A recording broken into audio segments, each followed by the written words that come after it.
Hello everyone, good evening, welcome to Glance academy.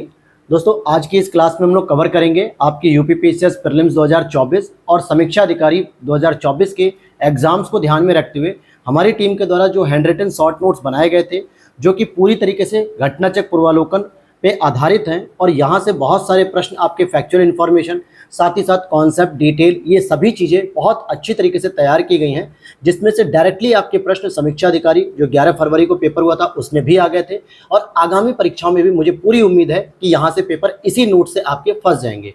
इसकी मैंने already पूरी वीडियो बना रखी थी, 10-12 क्लास में पूरी कंप्लीट कर दी थी मॉडर्न हिस्ट्री को। प्लेलिस्ट में आप जाकर देख सकते हो, घटनाचक्र शॉर्ट नोट्स के नाम से। वहाँ पे आपको पूरी 100 क्लास मिल जाएंगी, जिसमें सभी सब्जेक्ट मैंने कवर किए हैं, चाहे वो हिस्ट्री हो, पॉलिटी हो, ज्योग्राफी हो, या फिर इन्वायरमेंट हो, साइंस हो, ठीक है, इकोनॉमिक्स वगैरह सारी क्लासेस कंप्लीट की हैं। लेकिन मॉडर्न हिस्ट्री की कुछ वीडियोस थी जो डिलीट हो गई थी मेरे पास से। लेक्चर पूरे हैं लेकिन मैं उसको मैराथन नहीं बना पाया था, तो आप लोगों की हैवी रिक्वेस्ट थी, बहुत ज़्यादा जो है कि डिमांड थी, और इसी को ध्यान में रखते हुए मैं टाइम निकाल कर कल भी मैंने मैराथन का पार्ट 1 बना दिया था, जिसमें लगभग हम लोगों ने काफ़ी चैप्टर कवर कर लिए थे। और आज हमारा ये मैराथन नंबर 2 है और इसके बाद आएगा आपका मैराथन नंबर 3। तो 3 मैराथन में आपकी मॉडर्न हिस्ट्री भी कंप्लीट हो जाएगी, जिससे आप मल्टीपल रिवीजन कर पाओगे सारी वीडियोस की अपेक्षा मैराथन को बार बार देख के। तो चैनल पे पहली बार हो तो सब्सक्राइब कर लेना दोस्तों, वीडियो अच्छी लगी तो लाइक करके जाना और दोस्तों के साथ जरूर शेयर करना। और अगर आप भी इस तरीके के हैंड रिटन नोट्स को परचेस करना चाहते हैं तो वीडियो के नीचे दिए गए व्हाट्सअप नंबर पे मैसेज करिए और वहां से मेरी टीम आपसे कॉन्टैक्ट कर लेगी, या फिर मैं डिस्प्ले पर नंबर लिख देता हूँ 8527594636, क्योंकि बहुत सारे एस्पिरेंट ऐसे होते हैं जिनको नंबर नहीं मिल पाता है। वीडियो के नीचे कहाँ पे ढूंढना है कहानी डिस्क्रिप्शन बॉक्स में, लेकिन मैंने डिस्प्ले पे नंबर लिख दिया है, तो आप इस नंबर पे व्हाट्सअप करेंगे मैसेज ओनली, तभी रिप्लाई मिलेगा, कॉल का कोई रिप्लाई नहीं मिलेगा। तो चलिए शुरू करते हैं आज की इस क्लास को। तो आज हमारा टॉपिक शुरू होगा सामाजिक धार्मिक सुधार आंदोलन से संबंधित है, क्योंकि भारत में जो भी हमारे समाज में, धर्म में जो भी चीज़ें चली आ रही थी, चाहे वो रूढ़िवादी हो चाहे परंपरावादी हो, जो भी चली आ रही थी, चाहे उसमें सती व्यवस्था की बात हो, सती प्रथा की, दास प्रथा की बात हो, बाल विवाह की बात हो, शिक्षाओं का जो है कि महिलाओं तक शिक्षा का पहुंचना, ये भी सब समस्याएं थी जो नहीं पहुंच पाती थी। इन्हीं सब आधारों पे अंग्रेजों ने हमारे साथ शोषण तो किया ही किया, साथ ही साथ हमारी भारतीय परंपरा को, भारतीय संस्कृति को भी बहुत नीचा कहा, अपमानित किया। और इन सभी चीज़ों से प्रभावित होकर जो हमारा मध्यवर्गीय वर्ग था, जो बुर्जुआ वर्ग था, जो बुद्धिजीवी वर्ग था, उसने समाज में एक नए परिवर्तन को लाने की शुरुआत की। और उस समाज में परिवर्तन लाने वाले जो सूत्रधार थे, जैसे ज्योतिबा फुले थे, अंबेडकर साहब थे, राजा राम मोहन राय जी थे, ईश्वरचंद विद्यासागर थे, रामकृष्ण परमहंस थे, विवेकानंद जी थे, स्वामी दयानंद सरस्वती थे, महादेव गोविंद रानाडे थे। बहुत सारे ऐसे समाज सुधारक हुए जिन्होंने अपने धर्म के अंतर्गत जो भी कुरीतियां थी, जो भी बुराइयां थी, जिनके आधार पे भारत आगे विकसित नहीं हो पा रहा था, या जो है कि आगे के मार्ग पे चल नहीं पा रहा था, तो उन सभी चीज़ों को ध्यान में आइडेंटिफाई करते हुए तत्कालीन सरकार से प्रयास कराते हुए बहुत सारे अधिनियम बनाए गए, जैसे विधवा विवाह अधिनियम बना, बाल विवाह निषेध बना, सती प्रथा निषेध बना। इन सभी तरीकों को हम सामाजिक धार्मिक सुधार आंदोलन के अंतर्गत पढ़ते हैं। तो अब हम एक एक पॉइंट के साथ डिस्कस करेंगे और उससे रिलेटेड जो भी एक्स्ट्रा नॉलेज होगी, जो भी एक्स्ट्रा पॉइंट होगा जो एग्जाम में आ सकता है और आपको जानना चाहिए, वो भी मैं यहाँ पे डिस्कस करूँगा। तो यहाँ पहला ही पॉइंट है आपका कि 19वीं सदी के धार्मिक सामाजिक सुधार आंदोलनों का भारत के बुद्धिजीवी, नगरीय उच्च जातियां और उदार रजवाड़े इन आंदोलन से ज़्यादा प्रभावित थे। ऐसा क्यों था कि आपकी जो ग्रामीण परंपरा थी, जो गांव के समाज थे, उन लोगों को सती प्रथा से, बाल विवाह से, विधवा विवाह से, पुनर्विवाह से, शिक्षा से कोई ज़्यादा प्रभावित नहीं हुए। लेकिन सबसे ज़्यादा जो प्रभावित हो रहे थे, जो उच्च वर्ग प्रभावित हो रहा था, नगरीय समाज प्रभावित हो रहा था, रजवाड़े इन लोगों से प्रभावित हो रहे थे। तो इसके पीछे क्या लॉजिक था, ये भी हम लोग डिस्कस कर लेंगे आगे के लेक्चर्स में, मतलब धीरे धीरे चीज़ों को जैसे जैसे आगे बढ़ेंगे। तो पहला ही पॉइंट आपका नेक्स्ट बनेगा कि यहाँ पर आप देखोगे 19वीं सदी के सामाजिक धार्मिक सुधार आंदोलनों के कारण भारत का आधुनिकीकरण हुआ। बिल्कुल, भारत का जिसे हम कहते हैं पुनर्जागरण हो जाना, या भारत सोया हुआ था और दोबारा उसे जगाया गया। किन मामलों में? कुछ धार्मिक कुरीतियों को लेकर वो चला आ रहा था, कुछ जो है कि गलत प्रथाओं को लेकर उसका प्रचलन कर रहा था। इन सभी चीज़ों को समाज में हटाते हुए एक नया जागरण किया गया, जिसे हम पुनर्जागरण कह देते हैं, या भारत का आधुनिकीकरण कहा गया। सामाजिक धार्मिक आंदोलन के मूल में बुद्धिवाद, वैज्ञानिक दृष्टिकोण और अन्य ऐसे विचार थे जो आधुनिकता के आधार माने जाते थे। तो यहाँ पर जो कहने का मतलब हो गया कि जो समाज में धार्मिक सुधार आंदोलन किए जा रहे थे सामाजिक रूप से, उसमें कहीं ना कहीं सुधारों के साथ वैज्ञानिक बातों को रखा जा रहा था। वैज्ञानिकता के तर्क पे कसौटी की जा रही थी कि हम कोई भी बात तभी मानेंगे जब विज्ञान पे वो आधारित होगी। यहाँ पर राजा राम मोहन राय जी के बारे में बात करेंगे तो इन्हें भारतीय पुनर्जागरण का पिता भी कहा जाता है, भारतीय राष्ट्रवाद का पैगंबर भी कहा जाता है, अतीत और भविष्य के मध्य सेतु के रूप में इन्होंने काम किया, भारतीय राष्ट्रवाद के जनक कहलाते हैं, आधुनिक भारत का इनको पिता कहा जाता है, प्रथम आधुनिक पुरुष कहा जाता है तथा युगदूत भी कहा जाता है। तो इसके बारे में ये ध्यान रखना कि इन्हें युगदूत भी कहा जाता है। और 1815 में आत्मीय सभा की इन्होंने स्थापना भी की थी। साथ ही साथ आप देखोगे कि 20 अगस्त 1828 में इन्होंने ब्रह्म सभा की स्थापना की थी, और जो आगे चल के ब्रह्म सभा मूर्ति पूजा का विरोध करती है, यानी कि ब्रह्म समाज भी कह सकते हो, और एक ब्रह्म की पूजा का उपदेश दिया। अर्थात यहाँ पर इन्होंने एकेश्वरवाद की बात की थी कि यानी ईश्वर एक ही है और उसकी ही पूजा करनी, बहुत सारे यानी बहुदेववादी परंपरा का इन्होंने विरोध किया था। साथ ही साथ इनको राजा की उपाधि किसने दी थी? तो अकबर द्वितीय ने दी थी। किसने दी थी राजा की उपाधि? अकबर द्वितीय ने दी थी, क्योंकि अकबर द्वितीय ने इन्हें इंग्लैंड भेजा था राजा मोहन राय जी को अपनी पेंशन को बढ़ाने के लिए, वार्तालाप करने के लिए अंग्रेज अधिकारियों से, और इसी उपलक्ष्य में इनको राजा की उपाधि भी दी गई थी। तो अब हम आगे बात करेंगे सामाजिक धार्मिक या धर्म में सामाजिक रीति रिवाजों और धार्मिक कर्मकांडों का भी इन्होंने विरोध किया था। साथ ही साथ राजा राम मोहन राय जी की जो मृत्यु हो गई थी 1833 ईस्वी में इंग्लैंड में ब्रिस्टल क्षेत्र में ही हो गई थी। फिर उसके बाद एक आते हैं नए व्यक्ति केशव चंद्र सेन। इनके बारे में कहा जाता है कि टेबरनेकल ऑफ न्यू डिस्पेंसन संघ 1868 में इन्होंने स्थापित किया। टेबरनेकल ऑफ न्यू डिस्पेंसन संघ, इंडियन रिफॉर्म्स एसोसिएशन 1870 का भी इन्होंने गठन किया, जबकि कलकत्ता यूनिटेरियन कमेटी का गठन 1823 में राजा राम मोहन राय जी और द्वारकानाथ टैगोर और विलियम एडम के द्वारा किया गया था। तो देखो कि टैबरनेकल ऑफ न्यू डिस्पेंसन संघ या फिर कलकत्ता यूनिटेरियन कमेटी, इन दोनों के संस्थापक सदस्य अलग अलग हैं। तो यहाँ पर इन दोनों की स्थापना के बारे में अलग अलग व्यक्तियों को आपने देख लिया। कई बार पूछा था कि देवेंद्रनाथ टैगोर जी, जो कि आपके राजा राम मोहन राय जी के साथी थे, तो इन्होंने आदि ब्रह्म समाज या मूल शाखा की स्थापना की थी, क्योंकि आगे चल के आपके केशव चंद्र सेन और देवेंद्रनाथ टैगोर, इन दोनों में फिर से विवाद होता है, जिसके बाद केशव चंद्र सेन जो होते हैं वो आपके भारतीय ब्रह्म समाज की स्थापना करते हैं। क्या कहते हैं उसको? भारतीय ब्रह्म समाज की स्थापना। और ये दोनों लोग ही ब्रह्म सभा जो 1828 में राजा राम मोहन राय जी के द्वारा स्थापित की गई थी, जब उनकी मृत्यु हो जाती है 1833 में, उसके बाद बहुत सारे विचारों को लेकर जो है कि इसमें विवाद आ जाता है, और यहाँ पर आदि ब्रह्म समाज की स्थापना देवेंद्रनाथ टैगोर कर देते हैं और केशव चंद्र सेन की स्थापना भारतीय ब्रह्म समाज करते हैं।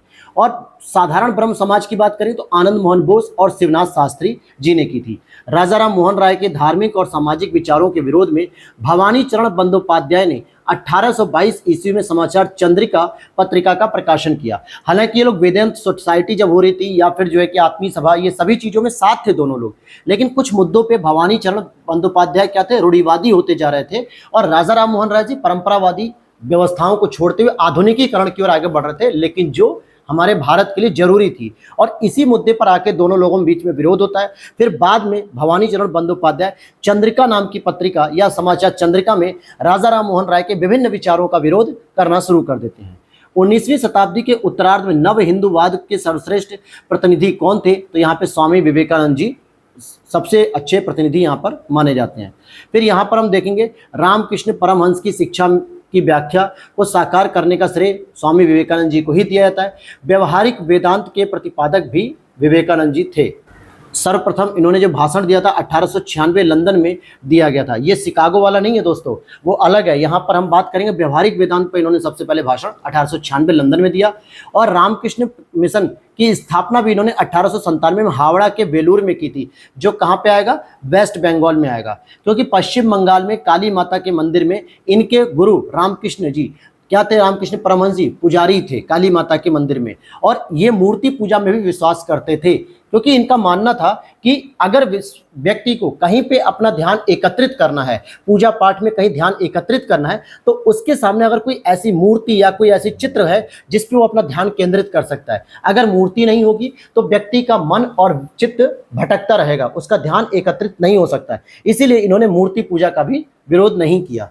ईश्वर के बारे में सोचने के लिए मेरे पास वक्त नहीं है, क्योंकि अभी भी इस धरती पर बहुत सारा काम किया जाना बाकी है। ये स्टेटमेंट आपके ईश्वर चंद्र विद्यासागर जी ने दिया है। आप देखोगे ईश्वरचंद विद्यासागर जी का कहीं भी सामाजिक सुधार आंदोलन में धर्म से रिलेटेड बहुत ज़्यादा स्टेटमेंट नहीं मिलेगा, क्योंकि वो धर्म वगैरह में विश्वास रखते थे लेकिन उतना नहीं रखते थे कि उसमें एकदम बिल्कुल खो के एकदम ध्यान मग्न होकर बहुत सारे सुधार करने लगे। वो सामाजिक स्तर पे करते थे, जैसे विधवाओं के लिए काम करते थे, बाल विवाह के लिए काम करते थे, शिक्षा के लिए काम करते थे, नारी सशक्तिकरण के लिए काम करते थे। तो इन सभी चीज़ों पर वो ज़्यादा काम करते थे। अब आगे देखते हैं। यहाँ पर सिस्टर निवेदिता ने कहा था कि ब्रिटिश साम्राज्य पूरी तरह से भ्रष्ट और अत्याचारी व हीन है। ये एक स्टेटमेंट है। आर्य समाज के बारे में बात करेंगे। स्वामी दयानंद सरस्वती जी ने इसको स्थापित किया। हालांकि इनका मूल शंकर नाम था, इनका जो नाम था मूल शंकर था। इनके गुरु ने इनको दयानंद सरस्वती नाम दिया था। 1875 में बंबई में इन्होंने स्थापना की थी, जिसका मुख्यालय 1877 में लाहौर में स्थापित किया था। और इसी के माध्यम से इन्होंने शुद्धि आंदोलन भी चलाया था, क्योंकि इनका मानना था मुगल साम्राज्य के दौरान जितने भी हिंदू थे वो मुसलमान बन गए थे और उनको वापस अपने धर्म में लाने का प्रयास किया जा रहा था। तो इसी को इन्होंने शुद्धि आंदोलन भी कहा। साथ ही साथ वेदों के पुनरुत्थान का श्रेय भी इनको दिया जाता है और इन्होंने एक स्टेटमेंट दिया था कि वेदों की ओर लौटो। अब वेदों की ओर लौटने का मतलब यह बिल्कुल नहीं था कि जंगल के समाज में चले जाओ, आप आदिम समाज में चले जाओ, ऐसा नहीं था। बल्कि वेदों में जिन भाषाओं की बात की जा रही है, वेदों में जिन सभ्यता की बात की जा रही है, जिन परंपराओं की बात की जा रही है, जैसे नारी की पूजा करना, पशुओं की देखभाल करना और प्रकृति के साथ जो है कि प्रेम का व्यवहार करना, जीवों के प्रति दया करना, इन सभी नियमों की तरफ जाने की बात हो रही थी, न कि जंगल में जाने की बात हो रही थी।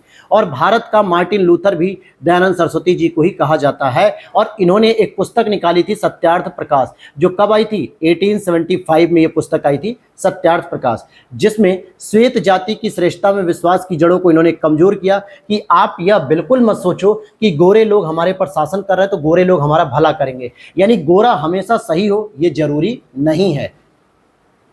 फिर आगे देखते हैं। यहाँ पे किसने कहा कि अच्छा शासन स्वशासन की स्थापना नहीं कर सकता, यानी कितना भी गुड गवर्नेंस हो जाए लेकिन वो सेल्फ गवर्नेंस को रिप्लेस नहीं कर सकता, या फिर सेल्फ गवर्नेंस वहां पर स्थापित नहीं हो सकती। दयानंद सरस्वती ने यह स्टेटमेंट दिया। सर्वप्रथम स्वामी दयानंद सरस्वती ने स्वराज शब्द का प्रयोग किया और हिंदी को राष्ट्रभाषा के रूप में स्वीकार किया। कई बार यह प्रश्न बनता है कि स्वराज शब्द का प्रयोग सबसे पहले किसने किया? तुलसीदास जी की बात करेंगे तो 16वीं शताब्दी के ये व्यक्ति थे और इन्होंने राजा राम मोहन राय 1772 1833 में जाएंगे, दयानंद सरस्वती जी 1824 से 83 तक और स्वामी विवेकानंद जी 1863 से 1902। तो ये क्रोनोलॉजी लगाने को आई थी। तो हम लोग पढ़ते भी इसी क्रम में कि पहले राजा राम मोहन राय जी को पढ़ेंगे, फिर दयानंद सरस्वती जी को पढ़ेंगे, फिर विवेकानंद जी को पढ़ते हैं। तो इस तरीके से आप क्रम को लगा सकते हो। उसी में एक आपका प्रार्थना समाज भी था, जिसकी स्थापना 1867 में बंबई में की गई थी और ये केशव चंद्र सेन की प्रेरणा से आत्माराम पांडुरंग ने इसकी स्थापना की थी। आगे चल के एमजी रानाडे जी, महादेव गोविंद रानाडे जी भी इससे जुड़ जाते हैं एक सक्रिय व्यक्ति के रूप में, लेकिन ये इसके संस्थापक नहीं होते हैं, ये उस संस्था से बाद में जुड़ते हैं और 1869 में ये मुख्य संचालक के रूप में आ जाते हैं, मतलब 2 साल बाद ही। देव समाज की बात करेंगे तो 1887 में शिव नारायण अग्निहोत्री ने लाहौर में स्थापित किया था। ये पिछली बार ही एग्जाम में मिलान करने के लिए आ गया था कि देव समाज की स्थापना कहाँ पे हुई, राधा स्वामी सत्संग की स्थापना कहाँ पे हुई, ये मिलान करने के लिए आया था 2023 या 2022 के प्रीलिम्स में, आप लोग देख सकते हैं। और देव शास्त्र इनकी एक पुस्तक थी। क्या थी इनकी एक पुस्तक? देव शास्त्र पुस्तक का नाम था। फिर आगे बात करते हैं हम यहाँ पे सत्यशोधक समाज की। तो ज्योतिबा फूले जी ने सत्यशोधक समाज, जो कि 1873 में इन्होंने स्थापित किया था और ये महाराष्ट्र में हुआ था। गैर ब्राह्मण आंदोलन इन्होंने चलाया और बुक कौन सी थी इनकी? एक पुस्तक है इनकी गुलामगिरी, जो काफी प्रसिद्ध है। और पिछड़े वर्गों का उत्थान, यह भी इनका काम था, पिछड़े वर्गों का उत्थान करना। फिर यहाँ पर हम देखते हैं कि राधाकांत देव ने 1830 ईस्वी में बंगाल में धर्म सभा की स्थापना कर सामाजिक धार्मिक सुधारों का विरोध किया और रूढ़िवादिता का समर्थन किया। क्या किया? रूढ़िवादिता का समर्थन किया।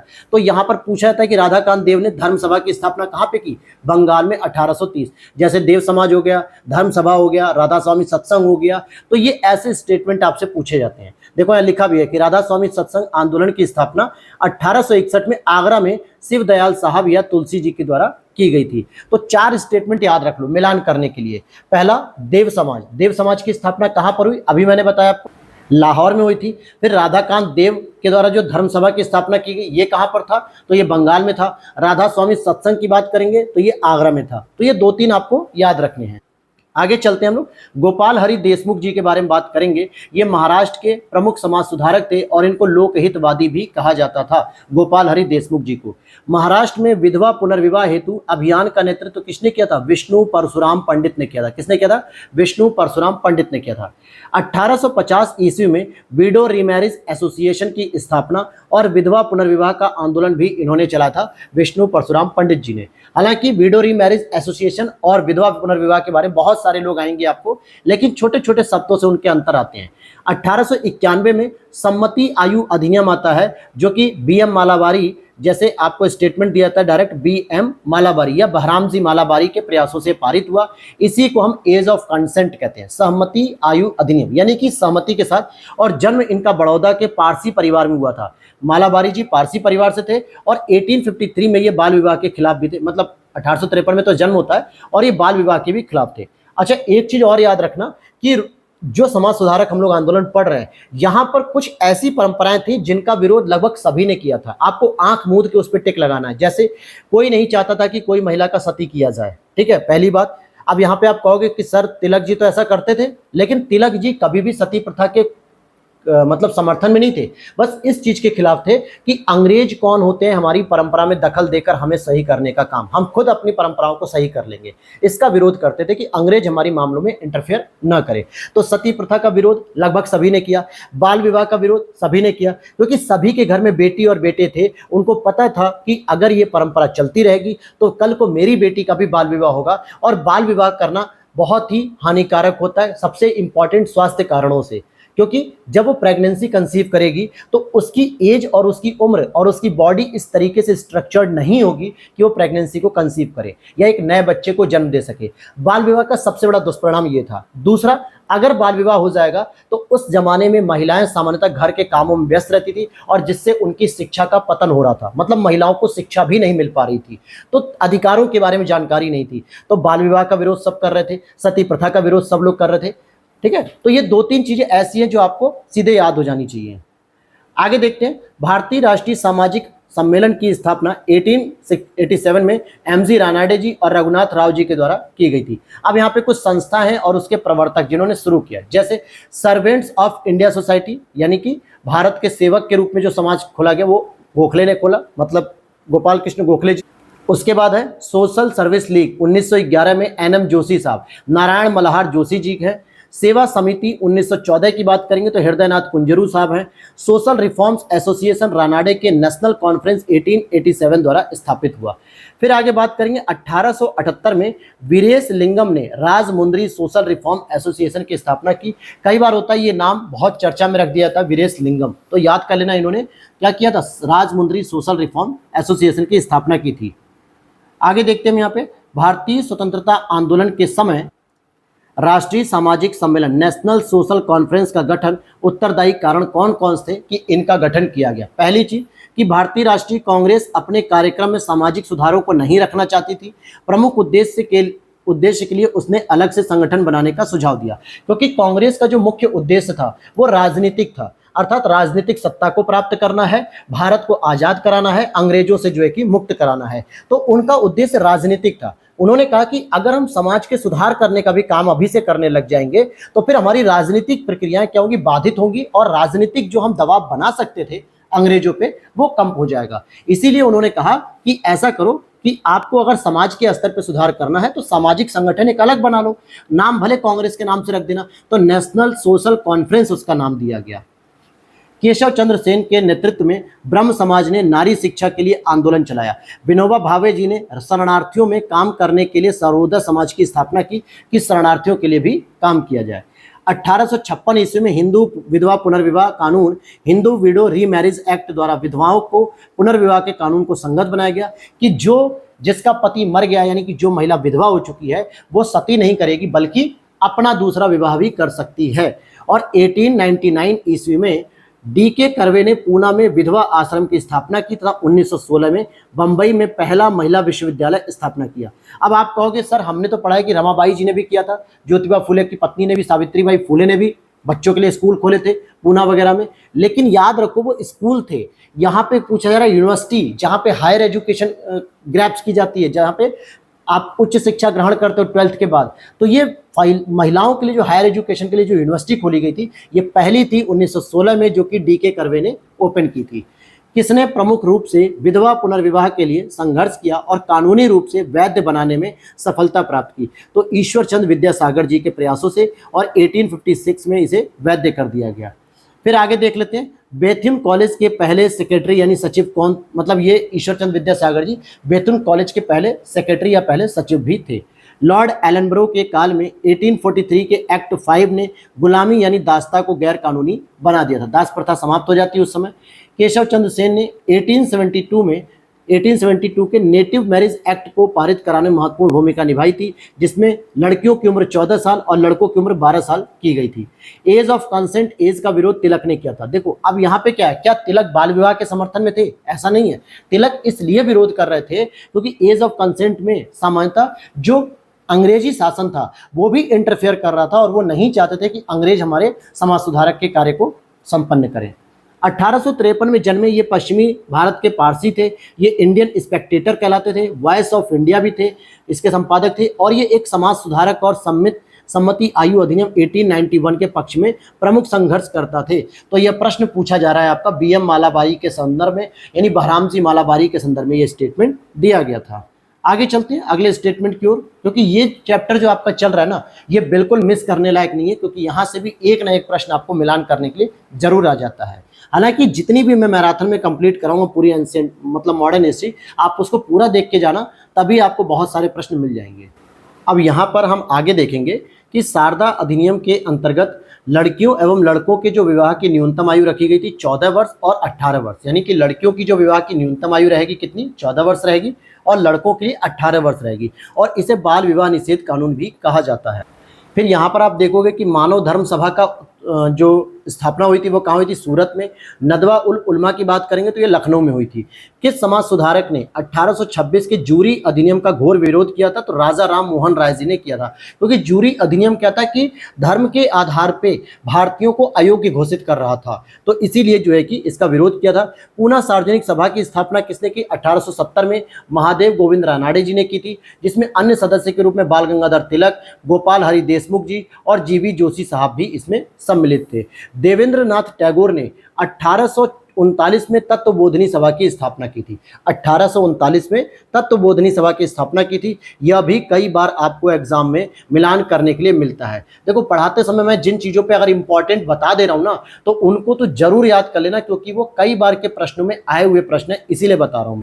साथ ही साथ एमसी तलवाड़, बीएन राव जी, अल्लादी कृष्ण स्वामी अय्यर एक प्रख्यात सदस्य थे किसके? भारत सेवक मंडल या सर्वेंट्स ऑफ इंडिया सोसाइटी, जिसकी स्थापना 1905 में गोपाल कृष्ण गोखले जी ने की थी। बहुजन समाज का संस्थापक कौन था? तो मुकुंद राव पाटिल और शंकर राव यादव, ये दोनों लोगों ने बहुजन समाज संस्थापक थे। नडारों द्वारा मंदिरों में प्रवेश के अधिकार की मांग प्रस्तुत करने के कारण 1899 में तिरुनेलवेली में भयंकर दंगे हो गए थे।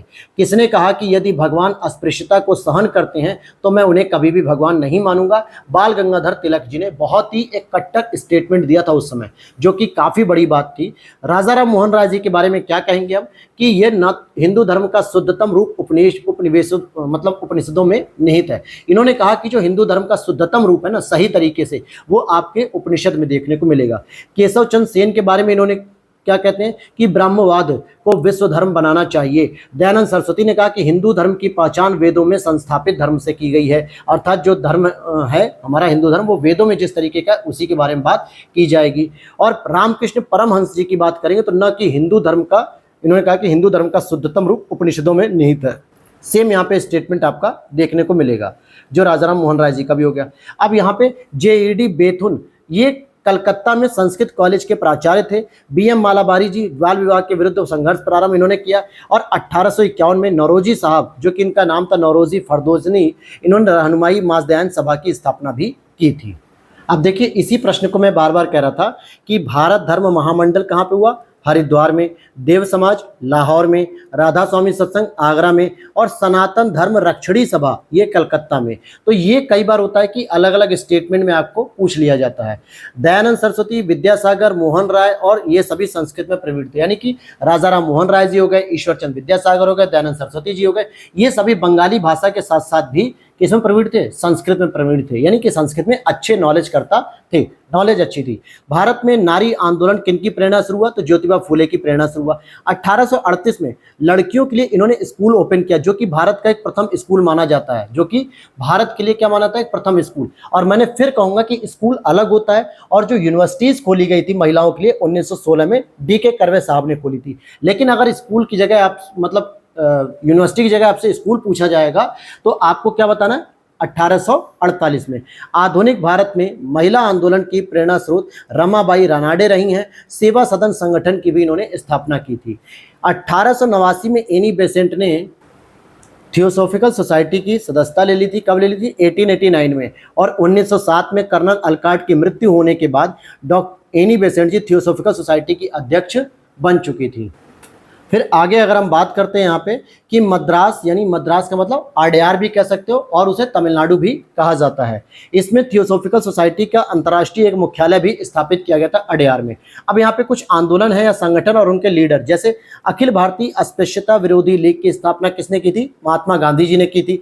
अखिल भारतीय किसान सभा की स्थापना किसने की थी? स्वामी सहजानंद सरस्वती जी ने की थी, जिसके महासचिव कौन थे? NG रंगा साहब थे, क्योंकि अखिल भारतीय किसान सभा के अध्यक्ष स्वामी सहजानंद सरस्वती जी थे। और इसकी स्थापना आपके लखनऊ में 1936 में स्थापित की गई थी। कब किया गया था? 1936 में।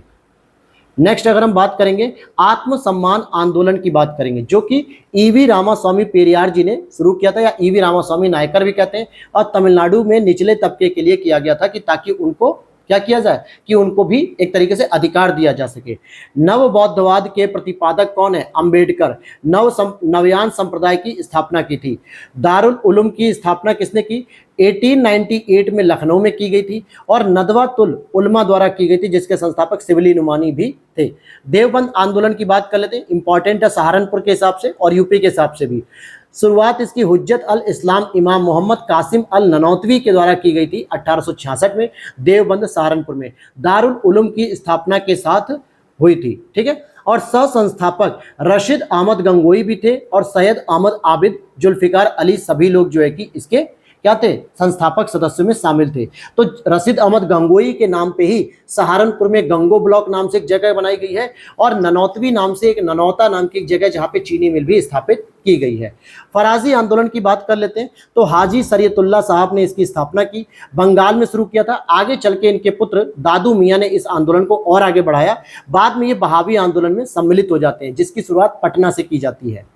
फिर और आगे देखते हैं 1924 का बंगाल का तारकेश्वर आंदोलन किसके विरुद्ध था? मंदिरों में भ्रष्टाचार के विरुद्ध था। तारकेश्वर आंदोलन इसे कहा जाता है। स्त्री के साथ अवैध संबंध तथा मंदिर के धन का दुरुपयोग जैसे आरोप लगाए गए थे कि यहाँ के जो पुजारी हैं वो लोग क्या कर रहे हैं? यहाँ आने वाली स्त्रियों के साथ क्या करते हैं? अवैध संबंध बनाते हैं, साथ ही साथ मंदिर के धन का दुरुपयोग भी करते हैं। और इसी चीज को आरोप लगाकर इस पे क्या किया गया? तारकेश्वर आंदोलन चलाया गया। अब यहाँ पर एक बार एक प्रश्न जो होता है कई बार पूछा था कि हाली पद्धति किसे कहते हैं या किससे संबंधित थी? तो बंधुआ मजदूरी से थी। बंधुआ मजदूरी का मतलब होता है जब आप किसी व्यक्ति से जबरदस्ती काम करवाते हो और उसके बदले या तो उसे उचित मूल्य नहीं देते हो या फिर मूल्य देते ही नहीं हो, बेगारी करवा लेते हो, फ्री में काम कराते हो।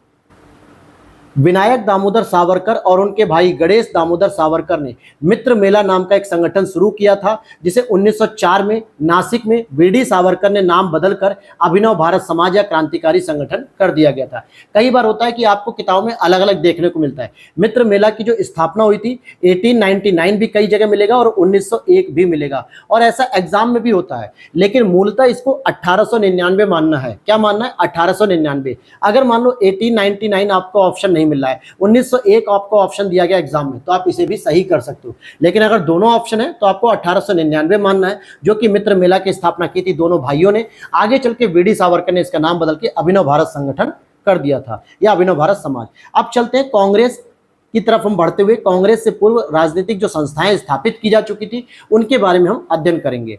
जैसे जमींदारी एसोसिएशन या जिसको हम लोग लैंड होल्डर सोसाइटी भी कहते हैं, इसका गठन 1838 ईस्वी में कोलकाता में किया गया था। संस्थापक कौन थे? द्वारकानाथ टैगोर जी थे और ये खुद भी एक जमींदार थे। तो बंगाल में जो जमींदार थे उनके अधिकारों की रक्षा के लिए इन्होंने ये शुरू किया था लैंड होल्डर सोसाइटी। 1875 में पूना सार्वजनिक सभा ने ब्रिटिश संसद में भारतीयों के प्रत्यक्ष प्रतिनिधित्व की मांग करते हुए हाउस ऑफ कॉमन्स समक्ष याचिका प्रस्तुत की है। हाउस ऑफ कॉमन्स के समक्ष याचिका प्रस्तुत की है। भारत संघ की बात करते हैं, यानी जिसको इंडियन एसोसिएशन कहा जाता है, इसकी स्थापना एस.एन. बोस अर्थात सुरेंद्रनाथ बनर्जी जी ने और आनंद मोहन बोस जी ने की है और ये 1876 में इसकी स्थापना की गई थी। और देखा जाए तो इसी को मुख्य रूप से क्या कहा जाता है? कांग्रेस की पूर्ववर्ती संस्था के रूप में जाना जाता है। मध्यम वर्ग को इसने प्रधानता दी थी और इसकी स्थापना कलकत्ता में हुई थी। तो फिर से देख लो, ये कई बार पूछा जाता है कि कांग्रेस की प्रमुख पूर्ववर्ती संस्था कौन सी थी? तो भारत संघ या फिर इंडियन एसोसिएशन। एस.एन. बनर्जी और आनंद मोहन बोस, इन दोनों ने स्थापना की थी जुलाई 1876 में। सुरेंद्रनाथ बनर्जी को किस वर्ष भारतीय सिविल सर्विसेज से हटा दिया गया था? 1874 में हटा दिया गया था। पहले उनकी नियुक्ति सिलहट बांग्लादेश में की गई थी, असिस्टेंट मजिस्ट्रेट के रूप में की गई थी।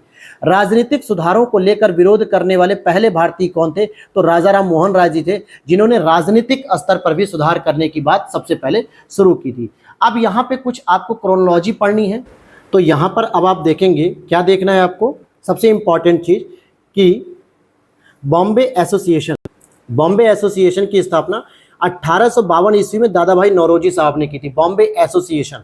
इंडियन लीग की बात करेंगे तो 1875 में शिशिर कुमार घोष जी ने की थी। लेकिन इंडियन एसोसिएशन की बात करेंगे, जो भारत संघ है, जो कांग्रेस की पूर्ववर्ती संस्था मानी जाती है, 1876 में एस.एन. बनर्जी और आनंद मोहन बोस अर्थात सुरेंद्रनाथ बनर्जी और आनंद मोहन बोस जी ने स्थापित की थी। और ये वही एस.एन. बोस जी हैं, एस.एन. बनर्जी जी, जिन्होंने बंगाली नाम का पत्रिका या समाचार पत्र निकाला था। और मद्रास महाजन सभा की बात करेंगे तो 1884 ईस्वी में एस रामास्वामी मुदलियार और आनंद चार्लू जी ने इसको स्थापित किया था। तो ये आपकी इंपॉर्टेंट संस्था है। 1885 में फिरोज शाह मेहता, बदरुद्दीन तैयब जी, के.टी. तेलंग साहब के प्रयास से कोई प्रेसिडेंसी मतलब बंबई प्रेसिडेंसी की स्थापना की गई थी। और साथ ही साथ इसका उद्देश्य था कि लोगों में राजनीतिक विचारों का प्रचार प्रसार करना था और इसका मुख्य उद्देश्य कुछ भी नहीं था। फिर आगे चलते हैं, यहाँ पर और भी बातें देखते हैं। जैसे ब्रिटिश इंडिया सोसाइटी की स्थापना 1839 में की गई थी दोस्तों, लंदन में विलियम एडम के द्वारा की गई थी। और आगे चल के आप देखोगे ईस्ट इंडिया एसोसिएशन की स्थापना 1866 ईस्वी में लंदन में की गई थी दादा भाई नौरोजी जी के द्वारा। और इनका भी एक मुख्य उद्देश्य था। क्या उद्देश्य था? कि भारतीय विषयों पर चर्चा की जाए और ब्रिटिश जनता को जागरूक किया जाए कि जो ब्रिटिश सरकार आपके यहाँ ब्रिटेन में बहुत अच्छा व्यवहार आपके साथ करते, ह्यूमन होने के नाते, मानव होने के नाते, वही ब्रिटिश सरकार हमारे यहाँ बहुत घटिया, बहुत नस्ल भेदी, बहुत रंग भेदी व्यवहार करती है।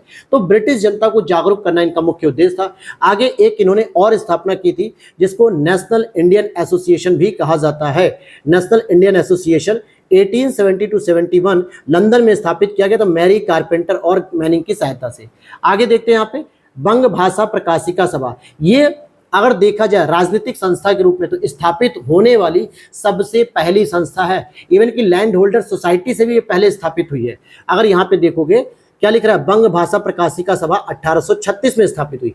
बंगाल ब्रिटिश इंडिया सोसाइटी की स्थापना 1843 में हुई थी और इंडियन सोसाइटी की स्थापना आनंद मोहन बोस के द्वारा की गई थी।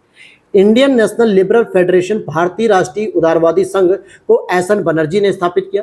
यूनाइटेड इंडिया पैट्रियाटिक एसोसिएशन को सैयद अहमद खान जी ने स्थापित किया 1888 में। और इनके को फाउंडर थे आपके राजा शिव प्रसाद गुप्त, जो कि बनारस के राजा थे। कहाँ के राजा थे दोस्तों? बनारस के राजा थे। और इन्हीं के नेतृत्व में भारत माता मंदिर का निर्माण कराया गया, जिसकी उद्घाटन 1936 में महात्मा गांधी जी ने किया था। ब्रिटिश इंडियन एसोसिएशन के जो प्रथम अध्यक्ष थे वो राधाकांत देव जी थे और ये अक्टूबर 1851 में बनते हैं कलकत्ता में। और देवेंद्र नाथ टैगोर जी महासचिव या सचिव बनते हैं, ऐसे कह सकते हो। सैयद अमीर अली ने सेंट्रल मोमडन नेशनल एसोसिएशन की स्थापना की थी। तो ये पूरा आपने पढ़े जो 12 पॉइंट में अलग अलग संस्थाएं जो कांग्रेस की पूर्ववर्ती संस्था थी। लेकिन अब हम पढ़ेंगे भारतीय राष्ट्रीय कांग्रेस की स्थापना और उसके सारे के सारे प्रोविजन। तो 28 दिसंबर 1885 को महासचिव ए.ओ. ह्यूम के द्वारा इसका गठन किया गया। पहली जो इसकी मीटिंग बैठाई गई थी, यानी कि जो पहला अधिवेशन था, उसमें टोटल 72 अनुयायी या 72 सदस्य इसमें शामिल हुए थे। हालांकि इसका गठन मुंबई में हुआ, गोकुलदास तेजपाल संस्कृत विद्यालय में जो है कि इसका पहला अधिवेशन आयोजित किया गया। और इस समय भारत का गवर्नर लॉर्ड डफरिन था, जिसका कार्यकाल 1884 से 88 था। कई बार आरोप लगाए गए हैं कांग्रेस के ऊपर कि ये डफरिन की सहायक संस्था थी, लेकिन डफरिन को खुद नहीं पता था कि कांग्रेस नाम की कोई संगठन निर्मित हो चुका है। और बाद में जब उसे पता चला कि भाई इसमें तो केवल 70-72 लोग हैं, तो उसने एक आलोचना की कि ये सूक्ष्मदर्शी अल्पसंख्यकों की संस्था है। किसकी संस्था है? सूक्ष्मदर्शी अल्पसंख्यकों की ये संस्था है। आगे देखते हैं, यहाँ पर नेक्स्ट पॉइंट की बात करेंगे अगर हम, उसके बाद अगर आप देखेंगे तो उसके बाद यहाँ पर देखेंगे कि कांग्रेस के लिए समर्थन प्राप्त करने के उद्देश्य से जुलाई 1889 में लंदन में सर डब्ल्यू वेडरबर्न की अध्यक्षता में ब्रिटिश कमेटी ऑफ इंडिया की स्थापना की गई थी कि कांग्रेस के लिए जो समर्थन प्राप्त करने के लिए। तो कौन थे? डब्ल्यू वेडरबर्न, और इन्होंने कांग्रेस के अधिवेशन की अध्यक्षता भी की है। यह इंडियन नेशनल कांग्रेस की एक समिति थी। कौन सी? इसी की बात हो रही है, जो ब्रिटिश कमेटी ऑफ इंडिया थी। इसने भारतीय मामलों से अंग्रेजों को अवगत कराने के उद्देश्य से इंडिया नामक एक साप्ताहिक पत्र भी निकाला था कि जिसमें भारत की दुर्दशा और भारत की जो है की जानकारी दी जाएगी कि ये किस तरीके से हो रहा है।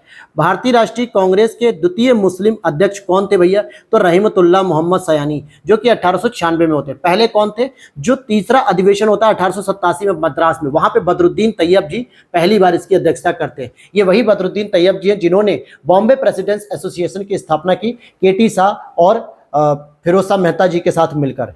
ठीक है, फिर यहां पर देखते हैं, हम यहां पर भारतीय राष्ट्रीय कांग्रेस की बात करें। भारतीय राष्ट्रीय कांग्रेस का प्रथम निर्वाचित यूरोपीय अध्यक्ष कौन था, यानी कि विदेशी? तो जॉर्ज यूल था, जो चौथे अधिवेशन 1888 में शामिल होते हैं। सैयद अहमद, और इन्होंने राजभक्त मुसलमान और बनारस के राजा शिव प्रसाद के सहयोग से देशभक्त एसोसिएशन की स्थापना की, तहजीब उल अखलाक की पत्रिका द्वारा। अब यहाँ पे ये कोई अलग से नहीं है दोस्तों, देशभक्त एसोसिएशन कुछ और नहीं है। अभी जो आपने ऊपर पढ़ा कि 1888 में पैट्रियोटिक एसोसिएशन का मतलब ही होता है देशभक्त, क्योंकि पैट्रियोट मतलब क्या होता है? देशभक्ति। तो उसी का इन्होंने स्थापना की, सर सैयद अहमद खां और शिव प्रसाद गुप्त। तो एक जगह आपसे इंग्लिश में पूछा गया, एक जगह आपसे हिंदी में पूछा गया है।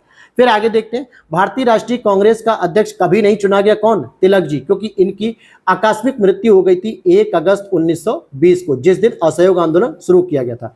लाला लाजपत राय जी ने एक पुस्तक लिखी थी, अनहैप्पी इंडिया। क्या लिखी थी? अनहैप्पी इंडिया, जो कि कांग्रेस के अध्यक्ष बन चुके थे। भारतीय राष्ट्रीय कांग्रेस के लखनऊ अधिवेशन 1916 में बाल गंगाधर तिलक ने कहा था कि स्वराज मेरा जन्मसिद्ध अधिकार है और मैं इसे लेकर ही रहूंगा। फिर यहां पर देखते हैं, अल्फ्रेड वेब मद्रास अधिवेशन में 1894 में भारतीय राष्ट्रीय कांग्रेस के अध्यक्ष थे अल्फ्रेड वेब। किसने कहा कि कांग्रेस पतन के लिए लड़खड़ा रही है और मेरी सबसे बड़ी अभिलाषा है कि जब तक मैं भारत में रहूं, कांग्रेस की शांतिपूर्ण मृत्यु में सहयोग कर सकूं या उसकी समाप्ति में सहयोग कर सकूं। तो ये घटिया सोच आपके लॉर्ड कर्जन की थी। अध्यक्षीय संबोधन के समय जिस कांग्रेस अध्यक्ष ने हिंदी भाषा के लिए रोमन लिपि लागू करने की वकालत की थी, वे थे आपके सुभाष चंद्र बोस, और इन्होंने हरिपुरा अधिवेशन 1938 की अध्यक्षता भी की थी। और त्रिपुरी अधिवेशन जो कि 1939 में इनकी अध्यक्षता मतलब थी, अर्थात जीत गए थे, लेकिन उन्होंने फिर पद का त्याग कर दिया। और उत्तर प्रदेश के उन्नाव जिले में इन्होंने मई 1939 को फॉरवर्ड ब्लॉक की स्थापना की थी। एनसी केलकर एवं आईबी सेन को कांग्रेस संविधान के लेखन में महात्मा गांधी जी के सहयोग हेतु चुना गया था। लॉर्ड वेलिंगटन ने कांग्रेस के 1915 के बंबई अधिवेशन में भाग लिया और उस दौरान वह बंबई का गवर्नर भी था। आगे देखते हैं, यहाँ पे सी विजय राघवाचारी की बात करेंगे। सी विजय राघव चेरियार ने भारतीय राष्ट्रीय कांग्रेस के नागपुर अधिवेशन 1920 की अध्यक्षता की थी और इसी में सदस्यता शुल्क को 4 आना किया गया ताकि गरीब से गरीब व्यक्ति भी अब कांग्रेस से जुड़ सकेगा। और इसमें कांग्रेस ने पहली बार भारतीय रियासतों के प्रति अपनी नीति को घोषित किया था। और दूसरा, भाषाई आधार पे प्रांतीय समितियों के गठन पे उन्होंने सहमति दी थी। जी हाँ, ये बहुत इंपॉर्टेंट माना जाता है कि भाषाई आधार पे जब आपकी प्रांतीय समितियों का गठन किया जा सकता है तो भाषाई आधारों पर राज्य का गठन क्यों नहीं हो सकता था जब भारत आजाद हुआ। तो इसी को ध्यान में रखते हुए ये कई बार रिपीट किया जाता है। सी विजय राघवाचारी उसकी अध्यक्षता कर रहे थे। 1920 के कांग्रेस के नागपुर सत्र में भाषाई आधार पर प्रांतीय कांग्रेस समितियों के गठन को मंजूरी प्रदान की गई थी। स्वतंत्रता के उपरांत 1948 में भाषा के आधार पर प्रांतों के पुनर्गठन की मांग कांग्रेस ने ठुकरा दी थी। यानी यहाँ पे दोनों ही स्टेटमेंट अगर देखोगे तो जिस समय समितियां बनानी थी 1920 में, तब इन्होंने भाषा के आधार पर बनाया, लेकिन जब राज्य बनाने की बात आई तो इन्होंने प्रांतों के पुनर्गठन की मांग अस्वीकार कर दी।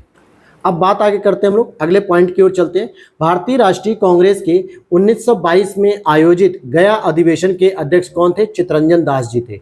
अखिल भारतीय हरिजन सेवक संघ की स्थापना 1932 में किसने की थी? महात्मा गांधी जी ने की थी। क्योंकि आप ध्यान देना, जरा ध्यान से पढ़ लेना, क्योंकि SC ST के लिए या हरिजनों के लिए कुछ संस्थाएं गांधी जी स्थापित कर रहे थे, उसी दौरान 1924 में 1936 में अंबेडकर जी भी कर रहे थे। तो कई बार आपको कंफ्यूज किया जा सकता है इस संस्थाओं को लेकर। 1924 के बेलगांव अधिवेशन की अध्यक्षता गांधी जी ने की थी और यह एकमात्र उनका अधिवेशन था जिसकी उन्होंने अध्यक्षता की थी। 1925 में कानपुर अधिवेशन में सरोजिनी नायडू जी अध्यक्षता करती हैं, जिसमें प्रश्न बनता है कि भारत की पहली महिला कौन थी जो कांग्रेस की अध्यक्ष बनती है? सरोजिनी नायडू। और अगर केवल प्रश्न बनता है कि कांग्रेस अधिवेशन की पहली महिला कौन थी जिसने इसकी अध्यक्षता की थी, तो एनी बेसेंट आ जाएंगी और वो 1917 में अध्यक्षता करती हैं। फिर आगे देखते हैं, 1919 में लाहौर अधिवेशन, 1936 का लखनऊ अधिवेशन, 1936 का फैजपुर अधिवेशन, इन तीनों की अध्यक्षता जवाहरलाल नेहरू जी ने की थी। 1931 में जो कराची अधिवेशन हुआ था उसकी अध्यक्षता सरदार वल्लभ भाई पटेल जी ने की थी, जहां पे गांधी इरविन जो समझौता हुआ था ना 1931 में दोस्तों, उसको अप्रूवल देना था, यानी उसको क्या करना था, एक तरीके से सहमति देनी थी कि हाँ आपने जो समझौता किया वो ठीक है। साथ ही साथ इसी कराची अधिवेशन में गांधी जी को काले झंडे दिखाए गए थे। किस आधार पे? कि आप भगत सिंह और उनके साथियों की फांसी को नहीं रुकवा पाए। दूसरा, इसी में गांधी जी ने कहा था कि गांधी मर सकता है परंतु गांधीवाद कभी नहीं मरेगा, यह भी पूछा जाता है। साथ ही साथ एक और प्रश्न बनता है कि मूल अधिकारों के ऊपर प्रस्ताव पर सहमति कब बनी थी? तो 1931 के गांधी इसी कराची अधिवेशन में। तो बहुत इंपॉर्टेंट हो जाता है, सरदार पटेल जी की अध्यक्षता में गांधी जो कराची अधिवेशन था। चार इंपॉर्टेंट मैंने फैक्ट बता दिए जो प्रश्न बनता है। अब आते हैं, बात करते हैं यहाँ पे अमृतसर का जो 1919 में अधिवेशन हुआ था, मोतीलाल नेहरू जी उसके अध्यक्ष होते हैं। बंबई में 1934 में राजेंद्र प्रसाद रहते हैं। 1940 के रामगढ़ में अबुल कलाम आजाद जी रहते हैं और ये लगातार 1945 तक बने रहते हैं जब तक सेकेंड वर्ल्ड वार चल रहा होता है। और उसके बाद मेरठ में 1946 में JB कृपलानी साहब बन जाते हैं इसके अध्यक्ष। 1936 के कांग्रेस के लखनऊ अधिवेशन में JL नेहरू जी ने समाजवाद को भारत की समस्याओं के हल करने की कुंजी बताई थी कि समाजवाद से ही हम किसी भी समस्या का समाधान निकाल सकते हैं। कौन सबसे कम आयु में भारतीय राष्ट्रीय कांग्रेस का अध्यक्ष बनने वाला व्यक्ति था? तो अबुल कलाम आजाद जी थे और ये 1940 से 46 तक लगातार 6 वर्षों तक इन्होंने कांग्रेस की अध्यक्षता संभाली थी और 1923 में दिल्ली में विशेष सत्र के दौरान इनको बनाया गया था पहली बार। नासिक अधिवेशन 1950 की अध्यक्षता किसने की थी? तो पुरुषोत्तम दास टंडन जी, और इन्हीं के नाम पर आपका उत्तर प्रदेश का मुक्त विश्वविद्यालय इलाहाबाद में स्थापित किया गया। मद्रास अधिवेशन की स्थापना किसने की, अर्थात अध्यक्षता 1927 में MA अंसारी जी ने की थी, मोहम्मद अली अंसारी। नेक्स्ट बात करेंगे हम यहाँ पे, जब भारत स्वतंत्र हुआ और उस समय कांग्रेस के अध्यक्ष कौन थे? JB कृपलानी साहब थे, क्योंकि इन्होंने 94 अधिवेशन जो नवंबर 1946 में मेरठ में उनकी अध्यक्षता थी, तो यही लगातार बने रह गए थे। जनगण मन पहली बार किस अवसर पे गाया गया था? तो भारतीय राष्ट्रीय कांग्रेस के अधिवेशन 1911 में कलकत्ता में गाया गया था और रविन्द्रनाथ टैगोर जी के द्वारा इसको लिखा गया था। फाइनली इसको 24 जनवरी 1950 को नेशनल एम्ब्लेम यानी कि नेशनल एंथम इसको स्वीकृत किया गया, राष्ट्र गान। और मैंने कल आपको बताया था कि 1896 के कलकत्ता अधिवेशन में ही किसको गाया गया था पहली बार? वंदे मातरम को गाया गया था। किसे? वंदे मातरम को। और आगे हम देखते हैं कि भारतीय राष्ट्रीय कांग्रेस का अंतिम अधिवेशन जिसमें बाल गंगाधर तिलक जी शामिल हुए थे वो था आपका अमृतसर अधिवेशन 1919, क्योंकि उसके बाद उनकी मृत्यु हो जाती 1 अगस्त 1920 को। तो अब इसके बाद हम लोग एक इंपॉर्टेंट चैप्टर पढ़ेंगे कि कांग्रेस में जो नरम दल और गरम दल थे उनका विभाजन कैसे हुआ और उनकी कार्य पद्धतियां क्या क्या थी। तो यहाँ पर देखोगे कि गांधी जी के पदार्पण से पूर्व ही भारत में राष्ट्रीय कांग्रेस या यूं कहें कि राष्ट्रीय आंदोलन की दिशा को किन अंतर्राष्ट्रीय घटनाओं ने प्रभावित किया था, क्योंकि गांधी जी तो 1915 मतलब कि 9 जनवरी 1915 में आते हैं और इसी उपलक्ष्य में 9 जनवरी को प्रत्येक वर्ष प्रवासी दिवस भी सेलिब्रेट किया जाता है। लेकिन गांधी जी के पदार्पण से पहले भारत में ऐसी कौन कौन सी गतिविधियां हुई मतलब कि विदेशी स्तर पे जिससे भारतीय क्रांतिकारी या भारत के लोग प्रभावित हुए? पहला, 1898 ईस्वी के इटली एबिसिनिया युद्ध ने प्रभावित किया। दूसरा, चीन के बॉक्सर आंदोलन ने प्रभावित किया। तीसरा, आयरलैंड के क्रांतिकारी आंदोलन ने। और चौथा, रूस जापान के युद्ध में जापान की विजय ने 1905 में, और इसने यह प्रूफ कर दिया कि जो जापानी है, जो एशियाई देश के लोग हैं, वो भी जीत सकते हैं, यूरोपियों को हरा सकते हैं, रसिया को हरा सकते हैं। यानी कि गोरी लोगों की जो सभ्यता है ना, अजेय विरासत की, कि हम कभी नहीं हार सकते, इस परंपरा को तोड़ दिया। और इससे भारतीय क्रांतिकारी इतने प्रभावित हुए, उन्हें लगा कि जब एक एशियाई देश यूरोपीय देश को हरा सकता है तो हम भी तो हरा सकते हैं। और इसके बाद कांग्रेस के नरम दल के नेताओं की जो आंदोलन की प्रमुख पद्धतियां थी वो राजवाम बंद थी, अर्थात कि आंदोलन जिसे हम कहते हैं कॉन्स्टिट्यूशनल एगिलेशन थी, ठीक है। और इसकी वजह से प्रशासन में भारतीयों की भागीदारी की मांग तथा जनता में राजनीतिक जागरूकता उत्पन्न करना भी इसका प्रमुख कार्य बनता गया। फिर आगे देखते हैं यहाँ पे कि किस आंदोलन के कारण भारतीय राष्ट्रीय कांग्रेस का विभाजन हो गया, जिसके परिणाम स्वरूप नरम दल और गरम दल आए सामने। तो स्वदेशी आंदोलन को लेकर, क्योंकि देखिए जब 1905 में लॉर्ड कर्जन ने बंगाल विभाजन की घोषणा की थी, जो कि आपका जुलाई में जो है कि लागू हो गया, और वहां से एक 7 अगस्त को दोस्तों, कब 7 अगस्त 1905 को स्वदेशी आंदोलन शुरू किया गया। लेकिन इसके कार्य करने की जो पद्धति थी वो अलग अलग थी। नरम दल के लोग जो चाहते थे, जिसमें गोपाल कृष्ण गोखले जी थे और भी बड़े बड़े नेता लोग थे, वो चाहते थे कि इस आंदोलन को बंगाल के अंदर ही सीमित रखा जाए, जिससे बंगाल का एकीकरण दोबारा हो सके। लेकिन जो उग्रवादी दल के लोग थे, या क्रांतिकारी दल के लोग थे, या उग्र मतलब कि गरम दल के लोग थे, जैसे लाला लाजपत राय जी, बाल गंगाधर तिलक जी, अरविंद घोष थे, ठीक है, ये लोग चाहते थे कि इसका विस्तार बंगाल के बाहर भी होना चाहिए, ताकि पूरी भारत की जनता इस चीज को देख सके कि लॉर्ड कर्जन या ब्रिटिश की अंग्रेजों की नीतियां किस तरीके से घिनौनी नीतियां हैं। और इसी चीज को लेकर इनका विभाजन हो जाता है। हालांकि एक मुद्दा और होता है, वो क्या मुद्दा होता है? क्योंकि उग्रवादी दल के लोग लाला लाजपत राय जी को 1907 के सूरत अधिवेशन का क्या करना चाह रहे थे? अध्यक्ष बनाना चाह रहे थे, जबकि ऐसा उदारवादी दल नहीं मान रहे थे, और जिसकी वजह से यहाँ पे विभाजन हो जाता है। और फिर फाइनली रास बिहारी घोष, क्या नाम बताया मैंने? रास बिहारी घोष के द्वारा उसकी अध्यक्षता की जाती है सूरत अधिवेशन की, और यहीं से गरम दल बाहर चला जाता है, मतलब वो इस अधिवेशन में पार्टिसिपेट ही नहीं करता है। साथ ही साथ विदेशी वस्तुओं के बहिष्कार और बंगाल से बाहर प्रसार को लेकर ही सबसे अधिक इनका विभाजन हुआ। नौरोजी साहब ने भारत के लिए स्वशासन या स्वराज की मांग 1904 में इंटरनेशनल सोशलिस्ट कांग्रेस में पहली बार रखी थी। लेकिन अगर इससे पहले भी देखा जाए तो दयानंद सरस्वती ने हिंदी को राष्ट्रभाषा और स्वराज शब्द की बात की थी सबसे पहले ही।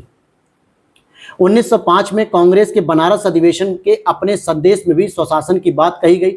1906 के कांग्रेस अधिवेशन में अपने अध्यक्षीय भाषण में भी उन्होंने स्वराज की मांग रखी थी। बनारस का जो अधिवेशन था 1905, उसकी अध्यक्षता गोपाल कृष्ण गोखले ने की थी। फिर देखते हैं किसने भारतीय राष्ट्रीय कांग्रेस पर प्रार्थना, याचना, विरोध की रणनीति करने का आरोप लगाया। तो तिलक ने लगाया। यानी जो उग्रवादी दल के सदस्य थे, चाहे वो तिलक जी हो या और भी लोग, उन्होंने ये सीधे सीधे कहा कि भाई ये लोग तो भिक्षावृत्ति का काम कर रहे हैं, ये भीख मांग रहे हैं अंग्रेजों से, जबकि यहाँ भीख नहीं मांगनी है, यहाँ पे इनको खदेड़ना है, मारना है, पीटना है। इस तरीके के इंस्टीट्यूट वर्ड्स यूज किए गए थे। यहां देखोगे बिपिन चंद्र पाल ने तो भारतीय राष्ट्रीय कांग्रेस को याचना संस्था, यानी कि बेगिंग इंस्टीट्यूट, भीख मांगने वाली संस्था के रूप में कहा था। और आगे देखते हैं लाला लाजपत राय जी, जिनके राजनीतिक गुरु कौन थे? मैजनी थे। ये इटली का एकीकरण करने वाला मैजनी को मानते थे, और शेरे पंजाब इनको कहा जाता है, और पंजाब केसरी के नाम से भी इनको जाना जाता है। इनकी एक पुस्तक थी the story of my deportation, और दूसरी थी अनहैप्पी इंडिया। तो सबसे इंपॉर्टेंट जो पुस्तक है अनहैप्पी इंडिया, लेकिन कभी कभी the story of my deportation भी पूछा जाता है। और उन्होंने मैजनी, गैरीबाल्डी, शिवाजी तथा श्री कृष्ण की जीवनी लिखी थी। ऐसे ऐसे लोगों की जीवनी लिखी थी जो अपने समय और अपने साम्राज्य में बहुत प्रमुख थे। और उन्होंने लिखा कि वे अमेरिका में कुछ समय के लिए रहे तथा वे केंद्रीय सभा के सदस्य भी निर्वाचित हुए थे। और लाला लाजपत राय जी, उन्होंने कहा था, लाला लाजपत राय ने, कि कांग्रेस सम्मेलनों को शिक्षित भारतीयों का वार्षिक राष्ट्रीय मेला कहा था। यानी आलोचना की थी कि ये सभी भारतीय शिक्षित तो हैं, वकील तो हैं, लेकिन साल भर में एक बार दिसंबर में 2 दिन के लिए मेला की तरह बैठते हैं, बस मेला आयोजित करते चले जाते हैं। कांग्रेस की प्रारंभिक उदारवादी अथवा मध्यमार्गी नीतियों से नव राष्ट्रवादियों के रूप में प्रसिद्ध लाला लाजपत राय बाल का मोह भंग हो गया। यानी कि बाल गंगाधर तिलक, बिपिन चंद्र पाल, लाला लाजपत राय, इनका मोह भंग हो गया कि ये पद्धति जो अपना रहे हैं उदारवादी, इससे तो देश को आज़ादी मिलने से रही। इसी उपलक्ष्य में आगे देखते हैं कि तिलक ने जब बहुत सारे क्रांतिकारी कदम उठाए, तो वैलेंटाइन सिरोल, जिसने तिलक को क्या कह दिया? अशांति के जनक कह दिया। क्या कहा? अशांति का जनक कहा। बाल गंगाधर तिलक को सजा के पश्चात किसने दया की वकालत की थी? तो मतलब किसने दया की वकालत की और कहा था कि संस्कृत के एक विद्वान के रूप में तिलक में मेरी दिलचस्पी है, तो मैक्स मूलर ने कहा था। 1908 में तिलक को केसरी में प्रकाशित लेखों के आधार पर राजद्रोह का मुकदमा चलाया गया और 6 वर्ष का कारावास की सजा देकर दी गई थी। मांडले जेल बर्मा भेज दिया गया था। नेक्स्ट है, भारतीय मुसलमान सामान्य रूप से उग्रवादी आंदोलन की ओर आकर्षित नहीं हुए थे। इसका कारण है कि अभी तक कि उग्रवादियों की हिंदू अतीत की राग अलापने की नीति थी। आप खुद देखो ना कि तिलक साहब ने जो है कि बॉम्बे में गणेश उत्सव, नौरोज उत्सव ऐसे ऐसे जो है कि उन्होंने शुरू किए थे, जिससे ऐसा लग रहा था कि केवल हिंदू ही बस इस आंदोलन में शामिल है। तो मुसलमानों ने अपने आप को थोड़ा पीछे रखा। एक और कारण था सर सैयद अहमद खान, वो यह भी चाहते थे कि भारतीय मुसलमान कांग्रेस का साथ न दें, अंग्रेजों का साथ दें। उसके पीछे रीजन उनका यह था कि हम किसी भी प्रकार से कांग्रेसियों का साथ न देकर अंग्रेजों से सहायता प्राप्त कर पाएंगे और शैक्षिक और सामाजिक उनकी उन्नति कर पाएंगे मुसलमानों की। हालांकि यहाँ पे तिलक जी के बारे में छोटी सी जानकारी है कि धर्म का राजनीतिक अस्त्र के रूप में प्रयोग किया इन्होंने। इनकी मृत्यु 1 अगस्त 1920 में हो गई थी और इसीलिए इनका 1919 का जो अधिवेशन हुआ था अमृतसर में, जिसकी अध्यक्षता मोतीलाल नेहरू जी ने की थी, वो इनका अंतिम अधिवेशन था जिसमें पार्टिसिपेट किए थे और ये कभी भी कांग्रेस के अध्यक्ष नहीं बन पाए थे। गांधी जी के साथ मौलाना शौकत अली और डॉक्टर सैफुद्दीन किचलू ने इनकी अर्थी को उठाया था और उस समय जो शोक गीत पढ़ा गया था वो मौलाना हसरत मोहानी जी ने शोक गीत पढ़ा था। भारत में क्रांतिकारी आंदोलन एक नया चैप्टर अब हम लोग पढ़ेंगे, तो देखते हैं इसमें शुरुआत क्या होती है। तो यहां देखेंगे हम लोग 1906 में लंदन पहुंचने पर विनायक दामोदर सावरकर जी ने, यानी कि वीडी सावरकर जी ने वहां पर इंडिया हाउस में अभिनव भारत सोसाइटी की शाखा स्थापित की थी। ध्यान से समझना कि अभिनव भारत सोसाइटी की स्थापना इन्होंने भारत में ही कर दी थी, ठीक है, जो कब की गई थी 1904 में की गई थी। लेकिन जब ये लंदन पहुंचते तो वहां पे इंडिया हाउस, जिसकी स्थापना ऑलरेडी 1905 में श्यामजी कृष्ण वर्मा जी ने की थी लंदन में, और उसके बाद उसी में इन्होंने अभिनव भारत सोसाइटी की भी एक शाखा वहां पे ओपन कर दी और 1906 को मेजनी की जीवनी को पूरा भी किया। ब्रिटिश कैद से मुक्त होने के लिए वे एक चलते जहाज से भी कूद पड़े थे, ये इन्हीं के बारे में कहा जाता है। 1925 को केशव बलराम हेडगवार ने राष्ट्रीय स्वयंसेवक संघ, जिसे आज हम आरएसएस कहते हैं, जिसके चीफ आज मोहन भागवत जी हैं, इसका हेडक्वार्टर मुख्यालय कहाँ पे, नागपुर महाराष्ट्र में। जतेंद्र नाथ मुखर्जी जी के बारे में जान लेते हैं। ये भी एक बंगाल के क्रांतिकारी थे। विवेकानंद और अरविंद घोष जी के अनुयायी थे, ये मतलब इनको फॉलो करते थे। युगांतर, अनुशीलन समिति तथा गदर पार्टी के सक्रिय सदस्य भी रह चुके हैं और इनको एक इन शॉर्ट नाम से जाना जाता है, बाघा जतिन के नाम से। किस नाम से? बाघा जतिन के नाम से जाना जाता है। अनुशीलन समिति की बात कर लेते हैं तो क्रांतिकारी संगठन है अनुशीलन समिति, जिसकी स्थापना पी मित्रा, या इनका इन शॉर्ट नाम पी मित्रा होता है, लेकिन सही नाम होता है प्रथम मित्रा, प्रथमा नहीं प्रथम मित्रा। और सदस्य रहते हैं जतेंद्र नाथ, बारिंद्र घोष। गुप्त समिति के रूप में काम कर रही होती है अनुशीलन समिति। और इसकी स्थापना के बारे में अगर हम बात करेंगे तो 1907 में इसकी स्थापना होती है। इसमें अगर हम देखते हैं कि पटना में भी एक अनुशीलन समिति की एक शाखा की स्थापना की जाती है 1913 में, जो कि कौन करता है? सचिंद्र नाथ सान्याल जी ने की थी। सचिंद्र नाथ सान्याल जी की एक प्रमुख पुस्तक है बंदी जीवन, जिसको क्रांतिकारियों की बाइबल कहा जाता है। जैसे हर एक व्यक्ति की कोई ना कोई एक प्रमुख किताब होती है जिसको फॉलो करता है, ठीक उसी प्रकार से जितने भी क्रांतिकारी थे वो बंदी जीवन की किताब को बहुत फॉलो करते थे। हालांकि इनको एक सजा दी गई थी बनारस षड्यंत्र केस में और इन्हें काला पानी की सजा दी गई थी, काला पानी की सजा। अब यहां पर आप समझो पूरी कहानी को। देखो 1907 में अनुशीलन समिति की स्थापना की गई थी पी मित्र के द्वारा या प्रथम मित्र के द्वारा। अन्य सदस्य में इसमें जतेंद्र नाथ जी थे, बारिंद्र कुमार घोष जी थे और ये मुख्य रूप से गुप्त समिति थी। लेकिन इसकी एक और ब्रांच को ओपन किया गया सचिंद्र नाथ सान्याल जी के द्वारा पटना में 1913 में, और इन्होंने ही बंदी जीवन एक पुस्तक लिखी थी। जून 1897 में चापेकर बंधुओं ने पूना की प्लेग कमेटी के अध्यक्ष रैंड और लेफ्टिनेंट आयर्स की हत्या कर दी थी। ये वही मामला था जिसकी वजह से तिलक के ऊपर राजद्रोह का मुकदमा चलाया गया और उनको 6 साल की सजा दी गई, क्योंकि ये जो चापेकर बंधु थे ये तिलक जी के द्वारा लिखी गई केसरी पत्रिका या केसरी पुस्तक कह सकते हो आप उसे, उससे बहुत प्रभावित हुए। 1897 में तिलक को भारतीय दंड संहिता की धारा 124A के तहत राजद्रोह के आरोप में गिरफ्तार किया गया।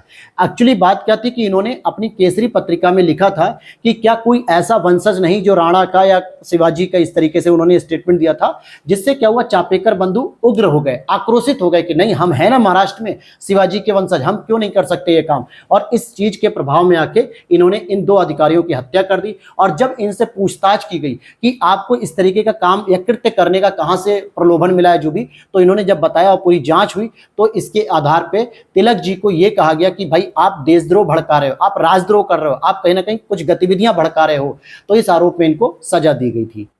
फिर आगे देखते हैं 1908 की बर्रा डकैती का स्थान कहां पे है, पूर्वी बंगाल में अवस्थित है। और इसके नेतृत्व कौन थे, पुलिन बिहारी दास जी। पुलिन बिहारी जी, बहुत बार यह प्रश्न पूछा गया पुलिन बिहारी दास जी का, बर्रा डकैती। आगे देखते हैं यहाँ पे 1908 को बिहार के मुजफ्फरपुर में खुदीराम बोस और प्रफुल्ल चाकी ने किंग्स फोर्ड पर बम फेंका था, परंतु वह बच गया, बल्कि कैनेडी की पत्नी और उसकी पुत्री मारी गई थी। तो यहाँ पे प्रफुल्ल चाकी ने तो आत्महत्या कर ली थी, लेकिन खुदीराम बोस जी को गिरफ्तार करके फांसी दे दी गई थी। और मैं आपको बता दूं कि पूरे क्रांतिकारी आंदोलन में या भारत छोड़ो आंदोलन के दौरान सबसे कम उम्र में फांसी पाने वाले व्यक्ति खुदीराम बोस हैं, जिनकी उम्र केवल और केवल 18 वर्ष की थी। क्या थी, 18 वर्ष की थी। और यहाँ पे अलीपुर षड्यंत्र मामले 1908 में अरविंद घोष और उनके भाई बारिंद घोष सहित 29 लोगों को अवैध हथियार रखने के आरोप में गिरफ्तार किया गया। तो कई बार आपसे मिलान करने के लिए सीधे सीधे आता है कि लाहौर षड्यंत्र केस क्या था, दिल्ली षड्यंत्र केस क्या था, अलीपुर षड्यंत्र केस क्या था, तो इसी में, और कानपुर षड्यंत्र केस क्या था। तो अलीपुर षड्यंत्र केस कुछ और नहीं था, 1908 में आता है, जिसमें अरविंद घोष और उनके भाई बारिंद घोष जो कि प्रमुख कैरेक्टर थे, बाकी 39 लोगों को और गिरफ्तार किया गया था क्योंकि ये लोग अवैध हथियार रख रहे थे बिना लाइसेंस का। अरविंद घोष का बचाव चितरंजन दास जी ने किया था, जो कि एक वकील थे। फिर आती है बात यहाँ पे एचआरए की, जो कि क्रांतिकारियों का सबसे प्रमुख संगठन था, हिंदुस्तान रिपब्लिक एसोसिएशन। इसकी स्थापना सचिंद्र नाथ सान्याल जी इसके अध्यक्ष थे, संस्थापक के रूप में सचिंद्र नाथ सान्याल जी ने इसकी स्थापना की। राम प्रसाद बिस्मिल जी इसमें थे, जोगेश चंद चटर्जी थे और चंद्रशेखर आजाद जी भी इसमें शामिल थे। अक्टूबर 1924 में कानपुर में इसका गठन किया गया और इसके अन्य सदस्य के रूप में भगत सिंह भी थे। और यहां पर होता क्या है कि इसी संगठन के द्वारा 9 अगस्त 1925 को, कब, 9 अगस्त 1925 को काकोरी षड्यंत्र जो है कि इन्होंने अंजाम दिया, जिसमें क्या था, 8 डाउन, क्या था, 8 डाउन करके एक ट्रेन का नाम था, जो लखनऊ सहारनपुर एक एक्सप्रेस थी या पैसेंजर कह सकते हो, जिसमें इन्होंने क्या किया, स्वदेशी चोरी की। हालांकि वो पैसा वगैरह सब ब्रिटिश वालों का था, लेकिन उसको चोरी किया, डकैती की, और उसी के आरोप में इनको गिरफ्तार किया गया था काकोरी षड्यंत्र मामले में, जिसमें 4 लोगों को फांसी दी गई। राम प्रसाद बिस्मिल जी को दी गई थी, अशफाकुल्ला खां जी को दी गई थी, राजेंद्र लाहिड़ी जी को दी गई थी और रोशन सिंह जी को फांसी दी गई थी। हालांकि इसमें चंद्रशेखर आजाद भी शामिल थे, लेकिन वो भाग निकलते हैं, बच निकलते हैं, और उसके बाद 4 लोगों को फांसी दी गई। तो बिस्मिल जी को, राम प्रसाद बिस्मिल जी को जो फांसी दी गई थी वो गोरखपुर में दी गई थी, और अशफाकुल्ला खां जी को फांसी दी गई थी आपके फैजाबाद में, और राजेंद्र लाहिड़ी जी को जो फांसी दी गई थी वो कहाँ दी गई थी, गोंडा में दी गई थी, और रोशन सिंह को नैनी में फांसी दी गई थी। और इसी में बिस्मिल जी ने कहा था कि अब मैं केवल अपनी माँ का दूध पीऊंगा, और गीत भी गाया था इस दौरान, सरफरोशी की तमन्ना अब हमारे दिल में है, देखते हैं बाजुओं में कातिल जोर कितना है। तो ये जो इनकी जो बहुत ही प्रमुख और बहुत ही प्रसिद्ध गीत था, जो आज भी कई बार हम लोग जो है कि अपने स्वतंत्रता दिवस और गणतंत्र दिवस पे गाते हैं, तो इन्होंने ही गाया था इस गीत को। और इसमें जो कैंडिडेट थे जिनको फांसी मिली, जो मैंने यहाँ पे बता दिया, अशफाकुल्ला खां जिनको फैजाबाद में फांसी मिली, रोशन लाल जी को नैनी में दी गई, और राजेंद्र लाहिड़ी जी को गोंडा में दी गई, जबकि बिस्मिल्ला जो राम प्रसाद बिस्मिल जी थे उनको फैजाबाद में दी गई थी। 1924 में एक और मामला आता है, कानपुर षड्यंत्र मामला। ऐसे ये मामले क्या होते हैं ना, मिलान करने के लिए आते हैं कि किससे संबंधित थे या किस वर्ष आता है। जैसे अलीपुर षड्यंत्र केस मैंने बता दिया 1908 में अवैध हथियार रखने के मामले में था, उसी तरीके से कानपुर षड्यंत्र मामले में जो शामिल लोग थे, एम.एन. रॉय जी थे, श्रीपाद अमृत डांगे जी थे, नलिनी गुप्ता जी, मुजफ्फर अहमद, शौकत उस्मानी, गुलाम शौकत हुसैन, रामचरण लाल शर्मा और सिंगार वेलू चेट्टियार थे। इसमें हो क्या रहा था कि 1924 का ये जो मामला था ना, सीधी सी बात है कि ये लोग साम्यवादी पार्टी अर्थात कि सीपीआई की स्थापना करने के लिए अग्रणी हो रहे थे, और 1925 में हालांकि ये लोग सीपीआई की स्थापना कर भी देते हैं, लेकिन अंग्रेजों ने इस साम्यवादी संगठन की स्थापना करने से रोकने के लिए भी और साम्यवादी विचारों की तरफ बढ़ने से भी रोकने के लिए इनको गिरफ्तार कर लिया था। किसने कहा था स्टेटमेंट की, दरो दीवार पे हसरत की नजर करते हैं, खुश रहो अहले वतन हम तो सफर करते हैं। ये आपके अवध के अंतिम नवाब वाजिद अली शाह साहब ने कहा था, जिसके बाद आपको पता होगा कि कुशासन के आरोप पे आउटरम और टेलर की रिपोर्ट पर डलहौजी ने 1856 में अवध का विलय कर दिया था, और इनका बेटा बिरजिस कादिर था, इनकी पत्नी बेगम हजरत महल थी, जो 1857 की क्रांति में शामिल होती हैं। हिंदुस्तान सोशलिस्ट रिपब्लिकन एसोसिएशन, जो एचआरए था ना दोस्तों, हिंदुस्तान रिपब्लिकन एसोसिएशन, इसी का अपडेटेड वर्जन आ गया था एचएसआरए। बस इसमें सोशलिस्ट वर्ड को ऐड कर दिया गया था। और इसके पीछे जो प्रमुख मांग थी वो भगत सिंह की थी, क्योंकि भगत सिंह समाजवादी विचारों से प्रेरित हो चुके थे। तो चंद्रशेखर आजाद के साथ मिलकर जब इन्होंने गठन किया तो इन्होंने कहा एचआरए में एस और जोड़ दो, सोशलिस्ट विचार और जोड़ दो। तो सितंबर 1928 में चंद्रशेखर आजाद जी के नेतृत्व में दिल्ली के फिरोजशाह कोटला मैदान, जिस फिरोजशाह कोटला मैदान की स्थापना किसने की थी? फिरोजशाह तुगलक ने की थी, जो तुगलक वंश का शासक था। और इसी मैदान में इसकी स्थापना हुई थी, जिसका उद्देश्य था कि समाजवादी गणतंत्रवादी राज्य की स्थापना करना। आगे देखते हैं, साइमन कमीशन के विरोध के समय लाला लाजपत राय पर लाठियों से प्रहार करने वाले पुलिस अधीक्षक सैंडर्स की दिसंबर 1928 में हत्या भगत सिंह जी ने, चंद्रशेखर आजाद ने और राजगुरु के हत्या कर दी थी। एचएसआरए के 2 सदस्य जिसमें भगत सिंह थे और बटुकेश्वर दत्त, इन्होंने 8 अप्रैल 1929 को केंद्रीय विधानमंडल में बम फेंका था। और जब क्या हो रहा था, ट्रेड डिस्प्यूट बिल और सेफ्टी बिल पर बहस चल रही थी। इनका उद्देश्य बस सरकार को डराना मात्र था, किसी की हत्या करना नहीं था। यानी भारतवासियों की आवाज को सुनाना था कि जो भारतवासी चाहते हैं उनकी बात भी तो सुन लो। क्रांतिकारी चंद्रशेखर आजाद को अंग्रेजों ने कैसे मार डाला? तो मुठभेड़ में गोलियों से मार डाला। हालांकि इन्होंने तो गोलियां बाद में चलाई। हमारे चंद्रशेखर आजाद जी इतने बहादुर और इतने वीरता से, पराक्रम से युक्त थे कि इन्होंने कहा कि मैं मरूंगा तो अपनी भारत माता की गोली से मरूंगा, अंग्रेजों की गोली से नहीं मरूंगा। तो आखिरी गोली जो इनके पास बची थी जब ये अपने बचाव में अल्फ्रेड पार्क इलाहाबाद में, तो आखिरी गोली इन्होंने खुद अपने सिर में मार ली थी, आत्महत्या कर ली थी। उसके बाद अंग्रेज अधिकारियों ने इन्हें मारा पीटा, क्या किया अलग बात है। इंकलाब जिंदाबाद का नारा मौलवी हसरत मोहानी के द्वारा लिखा गया था, लेकिन इसको लोकप्रिय भगत सिंह ने बनाया था, क्योंकि भगत सिंह हमेशा इंकलाब जिंदाबाद का नारा देते थे। तो कई बार पूछा जाता है कि इस नारे को किसने लिखा था, किसने इसकी रचना की थी? तो मौलवी हसरत मोहानी साहब ने लिखा था। भगत सिंह, राजगुरु और सुखदेव को 23 मार्च 1931 को फांसी दी गई थी, जो कि लाहौर षड्यंत्र केस से संबंधित था। और भगत सिंह का पंजाब में स्थित फिरोजपुर में एक स्मारक भी बनाया गया है। भारतीय स्वतंत्रता के लिए फांसी पाने वाले प्रथम रिकॉर्डेड मुस्लिम कौन थे? अशफाक उल्लाह खां साहब थे, जिनको काकोरी षड्यंत्र केस में फैजाबाद में जो है कि फांसी दी गई थी। और पहला व्यक्ति था मुसलमान जिसको ये फांसी दी गई थी। और सबसे युवा व्यक्ति कौन था? खुदीराम बोस, जिनको 18 साल में फांसी दे दी गई थी। अब आगे चलते हैं हम लोग। यहाँ पर लाहौर का षड्यंत्र केस जो मुकदमा दायर हुआ था दोस्तों, वो क्या था? 1916 में। एक तो लाहौर षड्यंत्र केस जो पहला वाला था वो 1916 में आया था, और दूसरा जो षड्यंत्र था जिसमें मुकदमा भगत सिंह के ऊपर किया गया था 1930 में आया था, जिसमें भगत सिंह, सुखदेव, राजगुरु को फांसी दी गई थी। तो लाहौर के 2 मुकदमे थे। हावड़ा षड्यंत्र प्रकरण की बात करेंगे 1910 में आया। विक्टोरिया षड्यंत्र प्रकरण की बात करेंगे 1914 में आया। दिल्ली षड्यंत्र केस की बात करेंगे तो अमीर चंद इससे संबंधित थे, और इनका संबंध रासबिहारी बोस का भी था। इसमें लाहौर षड्यंत्र केस में जतिन दास थे। चटगांव शस्त्रागार धावे को किसने अंजाम दिया था? तो मास्टर दा ने दिया था। मास्टर दा का असली नाम क्या था? सूर्य सेन था, और इन्होंने ही 1930 में इस प्रोग्राम को आयोजित किया। बंगाल में इंडियन रिपब्लिक आर्मी की भी स्थापना की थी, यानी आईआरए की स्थापना की थी, जिसके सदस्य अनंत सिंह थे, अंबिका चक्रवर्ती थे, लोकीनाथ, प्रीतिलता वाडेकर, गणेश घोष, कल्पना दत्त, आनंद गुप्त और टेगराबल, ऐसे सदस्य लोग थे। जिसमें कई बार पूछा जाता है कि प्रीति लता वाडेकर किससे संबंधित थी, कल्पना दत्त किससे संबंधित थी? तो ये सभी सूर्य सेन के नेतृत्व में इंडियन रिपब्लिक आर्मी से संबंधित थी। अब आगे चलते हैं यहाँ पे। तो यहाँ पर अगर आप देखोगे कि 18 अप्रैल 1930 से संबंधित ये पूरा प्रकरण हुआ था। आगे देखते हैं, 16 फरवरी 1933 को सूर्य सेन को गिरफ्तार कर लिया गया और इन्हें भी 1934 में फांसी दे दी गई थी। तो ये याद रख लेना। अनुशीलन समिति की बात करेंगे, जिसकी स्थापना कब की गई थी? 1907 में की गई थी। अरविंद घोष उससे संबंधित है। इंडियन रिपब्लिक आर्मी, अभी मैंने आपको पढ़ाया ना इंडियन रिपब्लिक आर्मी, तो इसके लिए हम देखेंगे क्या कि एस सेन, यानी कि कौन हो गया? सूर्य सेन। फिर यहाँ पर देखते हैं कि जेल में भूख हड़ताल के कारण जिस स्वतंत्रता संग्राम सेनानी की मृत्यु हुई थी वो थे जतिन दास जी। इनकी लगभग 63 दिन तक इन्होंने भूख हड़ताल की थी, क्योंकि इन्हें अच्छी क्वालिटी का ना तो भोजन मिल रहा था, ना ही इन्हें कोई व्यवस्था मिल रही थी। तो इन्होंने कहा कि हमारे साथ एक कैदी की तरह ट्रीट करो ना। आप जो है कि किस तरीके से कर रहे हो? एकदम दबे कुचले तरीके से कर रहे हो। और यहाँ पे कल्पना दत्त को भी आजीवन कारावास मिला था, और कल्पना दत्त का संबंध चटगांव शस्त्रागार से संबंधित था, जिसमें कल्पना दत्त भी होती है, प्रीति लता वाडेकर भी होती है। ये दोनों नाम मैंने आपको बता दिए हैं। मोतीलाल नेहरू जी गोविंद बल्लभ पंत के नेतृत्व में काकोरी कांड बचाव समिति का गठन करते हैं, कि जो काकोरी कांड हुआ था उसके बचाव करने के लिए इन्होंने समिति का गठन किया। रिवोल्ट ग्रुप से संबंधित कौन थे? तो सूर्यसेन जी हो जाएंगे। पंजाब नौजवान भारत सभा, इसका गठन भगत सिंह जी के द्वारा किया गया था और 1926 में गठित किया गया था लाहौर में। अगर हम बात करेंगे इसके उद्देश्य की, तो यहीं पर हम बात कर लेते हैं कि भारत में मजदूर एवं किसानों का राज्य की स्थापना की जाएगी।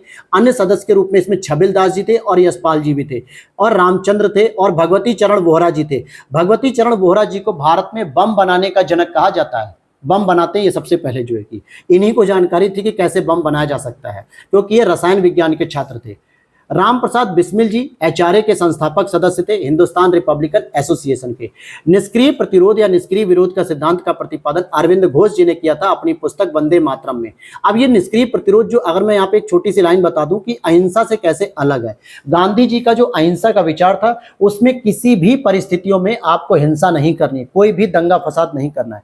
लेकिन अरविंद घोष का जो निष्क्रिय प्रतिरोध था, इन्होंने सीधा कहा था कि जब तक संभव होगा तब तक तो हम कोई दंगा फसाद लड़ाई झगड़ा नहीं करेंगे, यानी अहिंसात्मक रूप अपनाएंगे।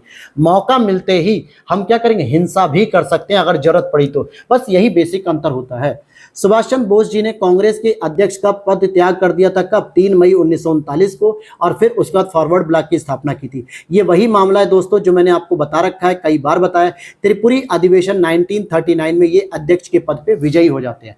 इससे पहले गुजरात के हरिपुरा में 1938 में इन्होंने अध्यक्ष पद संभाला था, लेकिन एमपी में जबलपुर के पास त्रिपुरी अधिवेशन में ये फिर से जीत जाते हैं, जबकि वहां पे पट्टाभी सीतारमैया जो इनके प्रतिद्वंदी होते हैं विपक्षी, वो हार जाते हैं। और पट्टाभी सीतारमैया गांधी जी के कैंडिडेट थे, जिससे गांधी बाबा नाराज हो जाते हैं।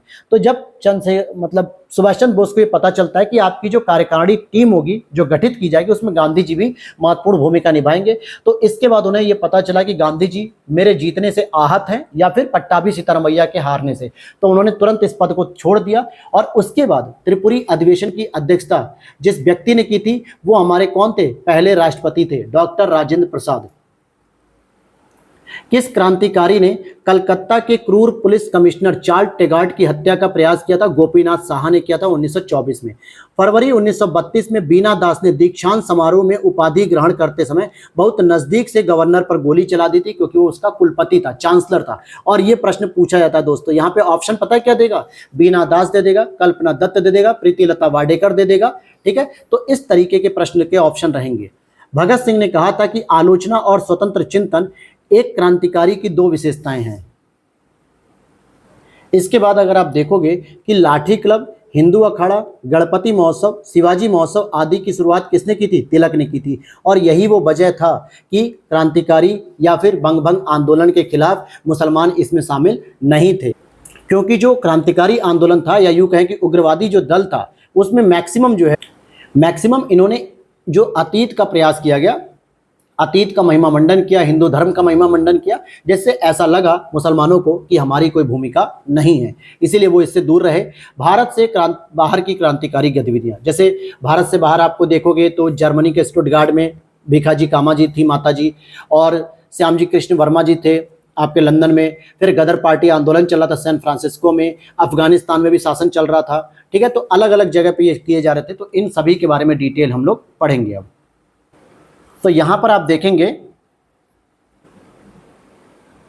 क्या लिख रहा है, श्यामजी कृष्ण वर्मा के बारे में बात करेंगे कि फरवरी 1905 में लंदन में इंडियन होम रूल सोसाइटी की स्थापना की गई थी। क्या किया था इन्होंने? लंदन में इंडियन होम रूल सोसाइटी की स्थापना की थी, और इंडिया हाउस की स्थापना भी लंदन में ही की गई थी। लंदन से द इंडियन सोशियोलॉजिस्ट पत्रिका का प्रकाशन भी इन्होंने प्रारंभ किया। अच्छा, दूसरी बात करें गदर पार्टी की, तो गदर पार्टी के जो पहले सभापति थे सोहन सिंह भाखना साहब थे, रास बिहारी बोस इसके सक्रिय रूप से जुड़े हुए थे। ठीक है, ये चीजें आपको याद रखनी है। फिर आगे देखते हैं यहाँ पे अलीपुर बम कांड में अगर आप देखोगे जो अभियुक्त थे बारिंद्र कुमार घोष, जबकि जोगेश चंद चटर्जी काकोरी कांड से संबंधित थे। गदर पार्टी की बात करेंगे तो 21 अप्रैल 1913 को इसकी स्थापना होती है। मुख्यालय इसका सैन फ्रांसिस्को होता है, और इसमें रामचंद्र, बरकतुल्ला, रास बिहारी बोस, महेंद्र प्रताप, अब्दुल रहमान, मैडम भीखाजी कामा, भाई परमानंद, करतार सिंह सराभा, काशीराम, ये सभी प्रमुख क्रांतिकारी थे। महंत प्रताप जी के बारे में बात करेंगे तो इन्होंने अपने सहयोगी बरकतुल्ला साहब के साथ मिलकर पहले महायुद्ध यानी कि पहले विश्व युद्ध के दौरान 1915 में काबुल में भारत की पहली अस्थायी सरकार का गठन किया था, जिसमें महेंद्र प्रताप स्वयं राष्ट्रपति के पद को धारण करते हैं और बरकतुल्ला साहब को प्रधानमंत्री का पद दिया जाता है। ठीक है, और जर्मनी और रूस ने तो इसे मान्यता भी दे दी थी, जर्मनी और रूस ने इसे मान्यता भी दी थी। अच्छा, गदर पार्टी का एक गदर नाम से एक पत्र भी निकलता था, जिसके नाम पे इसको गदर नाम दे दिया गया था। वो सबसे पहले आपके उर्दू भाषा में निकला था और दूसरे नंबर पे वो गुरुमुखी भाषा में निकला था। भीखाजी के बारे में पढ़ लेते हैं, भीखाजी रुस्तम कामा के बारे में। तो क्रांतिकारी राष्ट्रवाद की समर्थक थी, इवन कि इनको क्रांतिकारियों की मां भी कहा जाता है। देखो, भारतीय क्रांतिकारी की मां के रूप में इनको विख्यात माना जाता है। 1907 में स्टुटगार्ट जर्मनी की अंतर्राष्ट्रीय समाजवादी कांग्रेस यानी इंटरनेशनल जो आपकी सोशल कॉन्फ्रेंस थी उसमें भाग लिया और यहीं पर भारतीय झंडे को भी पहली बार फहराया गया था। नौरोजी जी की ये निजी सचिव रह चुकी थी, माता पिता इनके पारसी थे। नेक्स्ट बात करेंगे, इंग्लैंड में अंग्रेज अधिकारियों की हत्या के आरोप में फांसी की सजा किसे मिली थी? जो अंग्रेज अधिकारी थे उन पे जो है कि इन्होंने गोली मारकर हत्या कर दी थी। किसकी की थी? मदन लाल ढींगरा साहब ने तो कर दी थी भाई 1909 में लंदन में कर्जन वायली की हत्या। लेकिन उधम सिंह ने किसकी हत्या कर दी थी? माइकल ओ डायर लंदन में 1940 की कर दी थी। ये वही माइकल ओ डायर है जो कि जलियांवाला बाग हत्याकांड के क्या थे? जिम्मेदार थे, जिन्होंने ओ डायर ने क्या किया, पूरी की पूरी ऑर्डर दे दिया था कि भाई इसको मतलब जलियांवाला बाग हत्याकांड में जो 1000 लोग मारे गए थे, बंदूक चलवा दी गई थी। तो माइकल ओ डायर को उधम सिंह ने मारा लंदन में और कर्जन वायली को भी लंदन में मारा गया मदन लाल ढींगरा के द्वारा। फिर Bhikaji Cama, M Barkatullah, V V S Iyer, M N Ram Roy क्रांतिकारी थे और विदेशों में भारत की स्वतंत्रता का बिगुल बजा रहे थे। लगातार ये लोग लगातार क्रांतिकारी गतिविधियों को अंजाम दे रहे थे वहां पे। कामागाटा मारू प्रकरण भी एक बहुत ही चर्चा में रहने वाला प्रकरण है। बात करते हैं, कनाडा की यात्रा पर निकला एक जलपोत था, क्योंकि जलयान था, जिसे प्रथम विश्व युद्ध के दौरान भारत के गुरदीप सिंह ने किराए पर लिया था और उसमें 376 यात्रियों के साथ बैठकर ये वैंकूवर की ओर चलते हैं, जो कि प्रशांत महासागर का तटीय क्षेत्र है कनाडा में, लेकिन इसको वापस कर दिया गया। 1914 में ये रवाना हुआ था। ये एक कामागाटा मारू प्रकरण क्या था? ये एक जहाज था जो कनाडा के तट पे जा रहा था और ये था कि भाई वहां पे कुछ भारतीय जाएंगे तो अपना जीवन यापन करेंगे, कुछ काम धंधा करेंगे, नौकरी करेंगे। लेकिन कनाडा के जो नियम थे उसमें इन्होंने परिवर्तन करके कह दिया कि कोई भी जहाज जो किराए पे आ रहा होगा उसे कनाडा की सीमा में प्रवेश नहीं दिया जाएगा। अगर अपना निजी जहाज है तो आप लेकर आ सकते हो, लेकिन यहाँ पे गुरदीप सिंह जी तो जापान से किराए पर लेकर आए थे, इसलिए इसे वापस कर दिया गया। गदर पार्टी की स्थापना 21 अप्रैल 1913 को हुई। बर्लिन में इंडियन इंडिपेंडेंस कमेटी की स्थापना 1914 में हुई। केंद्रीय असेंबली बम कांड की स्थापना 8 अप्रैल 1929 को हुई और चटगांव शास्त्रागार पे जो छापा पड़ा था 18 अप्रैल 1930 को मास्टर दा के नेतृत्व में अर्थात सूर्य सेन के नेतृत्व में। इंडिपेंडेंस लीग की बात करेंगे तो इसकी स्थापना रास बिहारी बोस ने की थी। किसकी? रास बिहारी बोस ने की थी इंडिपेंडेंस लीग की स्थापना। अब नेक्स्ट चैप्टर हमारा शुरू होता है बंगाल विभाजन और स्वदेशी आंदोलन। तो हम लोग इसी तरीके से पूरी क्लास को कवर करेंगे। साथ ही साथ अगर आप इसकी पीडीएफ को परचेस करना चाहते हैं तो 8527594636 इस पे आप व्हाट्सएप पे मैसेज करिएगा तो मेरी टीम आपको पूरी डिटेल इसकी प्रोवाइड करा देगी। और केवल इसी की नहीं, घटना चक्र के सभी शॉर्ट नोट्स की डिटेल दे दी जाएगी, साथ ही साथ तपस्या नोट्स की भी, लक्ष्य भेद नोट्स की भी, सभी नोट्स आपको ईजिली अवेलेबल हो जाएंगे। तो चलिए, ये चीजें आपने समझ ली, यहाँ पर क्लियर है ये बातें। चलिए अब हम चलते हैं बंगाल विभाजन तथा स्वदेशी आंदोलन के आगे बढ़ते हैं, शुरू करते हैं इसको। तो चलिए देख लेते हैं। अब हम इसके आगे बंगाल विभाजन के बारे में बात करेंगे, जो कि 1905 में बंगाल विभाजन होता है और उसी दौरान आपका स्वदेशी आंदोलन भी इसके विभाजन के विरोध में किया जाता है। ब्रिटिश सरकार ने 20 जुलाई 1905 को बंगाल विभाजन के निर्णय की घोषणा की थी और 7 अगस्त 1905 को कलकत्ता के टाउन हॉल में स्वदेशी आंदोलन की घोषणा की गई थी। इसमें बहिष्कार का प्रस्ताव भी पारित किया गया था सबसे पहले कि हम बंगाल विभाजन का विरोध भी करेंगे, साथ ही साथ अंग्रेजी सामानों का बहिष्कार भी करेंगे। फाइनली 16 अक्टूबर 1905 को बंगाल विभाजन इंप्लीमेंट हो जाता है और यहाँ से पूर्वी बंगाल और पश्चिमी बंगाल अलग अलग हो जाते हैं। लेकिन तमाम विरोधों के बावजूद उसके बाद जब 1911 के दिल्ली दरबार में बंगाल के विभाजन को निरस्त करने की घोषणा कर दी जाती है, जब आपके जॉर्ज पंचम यहाँ पर आते हैं। बंगाल के विभाजन के समय बंगाल का लेफ्टिनेंट गवर्नर कौन था? एंड्रयू फ्रेजर था। ये यहाँ का केवल गवर्नर जनरल था, मतलब लेफ्टिनेंट गवर्नर था, जबकि बंगाल का गवर्नर जनरल मतलब पूरे भारत का ये हो जाएगा लॉर्ड कर्जन। जिसको हम वायसराय के नाम से भी जानते हैं, जो 1899 से लेकर 1905 तक रहा था।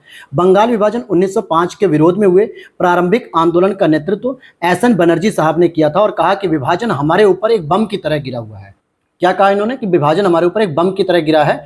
हालांकि इसी दौरान स्वदेशी आंदोलन के जो आलोचक थे रविन्द्रनाथ टैगोर जी, और ये पूर्व एवं पाश्चात्य सभ्यता के मध्य एक बेहतर समन्वयक संबंध के समर्थक भी थे कि किसी भी आधार पे ये क्या थे कि मतलब कि विभाजन जो है कि नहीं होना चाहिए।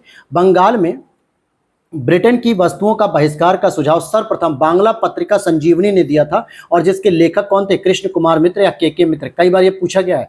13 जुलाई 1905 में इन्होंने दिया था। स्वदेशी आंदोलन को बंबई में तिलक, पंजाब में अजीत सिंह, यूपी में लाला लाजपत राय, सैयद हैदर राजा ने दिल्ली में तथा चिदम्बरम पिल्लै ने मद्रास प्रेसिडेंसी में जो है कि ऑर्गेनाइज किया था। तो कहने का मतलब क्या हो गया कि बंबई में तिलक ने, पंजाब में अजीत सिंह ने, यूपी में लाजपत राय ने, सैयद हैदर राजा ने दिल्ली में और चिदम्बरम पिल्लै ने मद्रास प्रेसिडेंसी में इसको क्या किया? ऑपरेट किया, यानी कि संचालित किया। और कौन सा क्षेत्र अप्रभावित रहा? तो ये था आपका किसान और मुसलमान वर्ग, ये दोनों ही इससे अप्रभावित रहे थे। किस आंदोलन के दौरान वंदे मातरम भारतीय राष्ट्रीय आंदोलन का शीर्षक गीत बन गया? तो स्वदेशी आंदोलन के दौरान। स्वदेशी की भावना से ओतप्रोत भारत के चरमपंथी राष्ट्रवादी आंदोलनों के काल के संदर्भ में अगर हम बात करेंगे कुछ पॉइंट की, तो 12 साल के मुस्लिम किसानों के आंदोलनों में उनका नेतृत्व अश्वनी कुमार दत्त ने किया। 1889 में राष्ट्रीय शिक्षा की योजना सतीश चंद्र मुखर्जी के द्वारा तैयार की गई। बंगाल नेशनल कॉलेज की स्थापना 1906 ईस्वी में, जिसके प्रधानाचार्य अरविंद घोष थे। और इसके बाद अगर हम बात करें, टैगोर ने आत्मशक्ति की उपासना का उपदेश दिया। टैगोर ने आत्मशक्ति की उपासना का उपदेश दिया, जिसका मुख्य उद्देश्य गांवों का सामाजिक और आर्थिक पुनरुद्धार करना था। स्वदेशी आंदोलन के संदर्भ की अगर हम बात करें संबंध में, तो कुछ विशिष्ट मुसलमान आंदोलन में शामिल हुए थे। ऐसा नहीं कि पूरी तरीके से मुसलमानी वर्ग एकदम दूर हो गया था, कुछ मुसलमान हुए थे। स्त्रियों ने भी आंदोलन में सक्रिय भागीदारी दिखाई। आंदोलन ने बंगाल के किसानों को न तो अधिक प्रभावित किया और न ही वे इसमें शामिल हो पाए थे। तो जैसे किसान और वैसे ही मुसलमान दोनों लोग अलग थे, लेकिन कुछ मुसलमान इसमें शामिल भी हुए थे। इसने देसी लोक कलाकारों, अगर हम बात करेंगे, देसी शिल्पकारों के कौशल तथा उद्योगों को पुनर्जीवित करने में योगदान दिया। साथ ही साथ स्वदेशी आंदोलन के अवयव के रूप में राष्ट्रीय शिक्षा परिषद की स्थापना भी की गई। तो ये कई बार पूछा जाता है कि राष्ट्रीय शिक्षा परिषद की बात कहाँ पे की गई? स्वदेशी आंदोलन में की गई थी। अब आगे हम देखेंगे कांग्रेस का जो बनारस अधिवेशन होता है 1905 में गोपाल कृष्ण गोखले की अध्यक्षता में, फिर कलकत्ता में होता है आपका 1906 दादाभाई नौरोजी की अध्यक्षता में, फिर सूरत का अधिवेशन होता है जहाँ पे गरम दल और नरम दल में विभाजन हो जाता है, और यहाँ पे रास बिहारी घोष इसकी अध्यक्षता करते हैं। यहाँ पर एक प्रश्न दिया गया था, पूछा जा रहा था कि 18 वर्ष की आयु में स्नातक कंप्लीट किया, 20 वर्ष की आयु में प्रोफेसर बन गए, सुधारक के सह संपादक भी थे, 25 वर्ष की आयु में सार्वजनिक सभा और प्रांतीय सम्मेलन के मंत्री बने, 29 वर्ष की आयु में राष्ट्रीय कांग्रेस के मंत्री, 31 वर्ष की आयु में महत्वपूर्ण रॉयल कमीशन के समक्ष अग्रणी प्रवाह बने, और 34 वर्ष की आयु में प्रांतीय विधायक, 36 वर्ष की आयु में इंपीरियल विधायक, 39 वर्ष की आयु में भारतीय राष्ट्रीय कांग्रेस के अध्यक्ष, एक देशभक्त जिसे महात्मा गांधी ने स्वयं अपना गुरु माना था। ये किसके बारे में कहा गया? इतनी सारी उपलब्धियों से युक्त थे आपके गोपाल कृष्ण गोखले जी। और जन्म इनका कहाँ पे हुआ था? 1866 में रत्नागिरी में हुआ था, और इन्होंने ही बनारस अधिवेशन की अध्यक्षता की थी 1905 में। भारत के सबसे वयोवृद्ध नेता किसे कहा जाता? दादाभाई नौरोजी साहब को। इनको एक टाइटल भी दिया जाता था, grand old man of India. 1892 में ये फिन्सबरी से ब्रिटिश संसद के सदस्य चुने गए थे उदारवादी दल के माध्यम से, जिसको हम लोग लिबरल पार्टी कहते हैं, और ये पहले व्यक्ति थे जो ब्रिटेन के संसदीय व्यवस्था में शामिल हुए थे। भारतीय राष्ट्रीय कांग्रेस के 1886, 1893 और 1906 में इन्होंने अध्यक्षता भी की थी। इन्होंने गुजराती के प्रोफेसर के रूप में यूनिवर्सिटी कॉलेज लंदन में कार्य किया था। उन्होंने बंबई में महिला शिक्षा की नींव रखी थी। गुजराती पत्रिका राष्ट्र गुफ्तार का भी इन्होंने आरंभ किया, और एल्फिंस्टन कॉलेज बंबई में गणित एवं भौतिकी के प्रोफेसर भी नियुक्त किए गए थे। लंदन इंडिया सोसाइटी, अगर हम बात करेंगे, लंदन इंडियन सोसाइटी 1865 और ईस्ट इंडिया एसोसिएशन 1866 में इन संस्थाओं को स्थापित भी इन्होंने किया था। सूरत अधिवेशन देख लेते हैं, जो कि एक इंपॉर्टेंट अधिवेशन था। सिंपल सा प्रश्न बनता है कि भाई नरम दल और गरम दल का जो विभाजन किया गया था वो कहां पर किया गया था? तो ये सूरत अधिवेशन में होगा। फाइनली फिर अध्यक्षता कौन करते हैं? रास बिहारी घोष करते हैं, और इस गरम दल का जो नेतृत्व करता थे वो तिलक महोदय थे। मुस्लिम लीग का इसी दौरान आपके 1906 में गठन हो जाता है। अक्टूबर 1906 में आगा खां के नेतृत्व में मुस्लिमों के शिमला प्रतिनिधि मंडल ने केंद्रीय मुस्लिम सभा बनाने का विचार रखा, जिसमें मुसलमानों के हित का संरक्षण किया जाएगा। और फिर finally all India Muslim league, जिसको हम लोग ML के नाम से जानते हैं, ऑल इंडिया मुस्लिम लीग की स्थापना कर दी गई। संस्थापक उसके नवाब सलीमुल्लाह खान साहब थे। वकार उल मुल्क और मोहसिन उल मुल्क को संयुक्त रूप से सचिव बनाया गया था। तो आपको ध्यान देना है कि आपसे प्रश्न पूछा जाता है कि जो इसके संस्थापक सदस्य हैं मुस्लिम लीग के, वो कौन थे। तो यहाँ पर आपको देखना है कि नवाब सलीमुल्लाह खां। अगर ये ऑप्शन नहीं होगा तो आपको आगा खां का नाम सेलेक्ट करना पड़ेगा, क्योंकि आगा खां को अध्यक्ष बनाया गया था। इसका हेडक्वार्टर लखनऊ में था और वकार उल मुल्क और मोहसिन उल मुल्क को मुख्य सचिव यानी संयुक्त सचिव बनाया गया था, दोनों लोगों को। मुस्लिम लीग की स्थापना 1906 में ढाका में हुई थी और 1907 में इसका वार्षिक अधिवेशन कराची में हुआ था और 1908 में ये अमृतसर में थे। देख रहे हैं, लगातार पूरे भारत में भ्रमण कर रहे हैं एक तरीके से। कहाँ तो बांग्लादेश के ढाका में इन्होंने स्थापना की, अगली साल ये पहुंच जाते हैं सीधे पाकिस्तान के कराची में, फिर वहां से वापसी करते तो 1908 में अमृतसर में बैठ जाते हैं, वहां पे इसकी स्थापना करते हैं, मतलब अधिवेशन करते हैं। और एक उसी समय आपका सबसे खतरनाक, जो भारत को बांटने का सबसे इंपॉर्टेंट रोल प्ले करता है, 1909 का मार्ले मिंटो सुधार। यहाँ पे जो मार्ले हैं ये भारत सचिव हैं और मिंटो कौन है दोस्तों, तो ये भारत के गवर्नर जनरल हैं। 1905 में लॉर्ड कर्जन के स्थान पे जब लॉर्ड मिंटो को भारत का वायसराय बनाया गया था, तब मार्ले को भारत का सचिव बनाया गया। तो ये कई बार पूछा जाता है कि भाई मार्ले मिंटो में सचिव कौन है भारत का और वायसराय कौन है। इनके द्वारा किए गए सुधारों को मार्ले मिंटो सुधारों के नाम से भी जाना जाता है। भारतीय परिषद अधिनियम 1909, जिसे हम मार्ले मिंटो सुधार कहते हैं, का सबसे बड़ा दोष था कि सांप्रदायिक प्रतिनिधित्व की प्रणाली के तहत इन्होंने मुसलमानों के लिए पृथक निर्वाचक मंडल की व्यवस्था कर दी। अर्थात मुसलमान प्रतिनिधि को अगर जीतना है तो उसे केवल और केवल मुसलमान जो जनता है वही केवल वोट देगी। यहाँ पर अब हिंदुओं का रोल खत्म हो गया। तो ये एक तरीके से बांट दिया गया था और इससे क्या होता है कि एक सांप्रदायिकता की भावना पनपने लगी थी। राष्ट्रीय आंदोलन की अवधि में जिस घटना में मतभेद के बीज थे और जिसने अंततः देश का विभाजन करा दिया, वो था विधानसभाओं में मुसलमानों के लिए पृथक निर्वाचन क्षेत्र और स्थानों का आरक्षण कर देना मार्ले मिंटो सुधार से।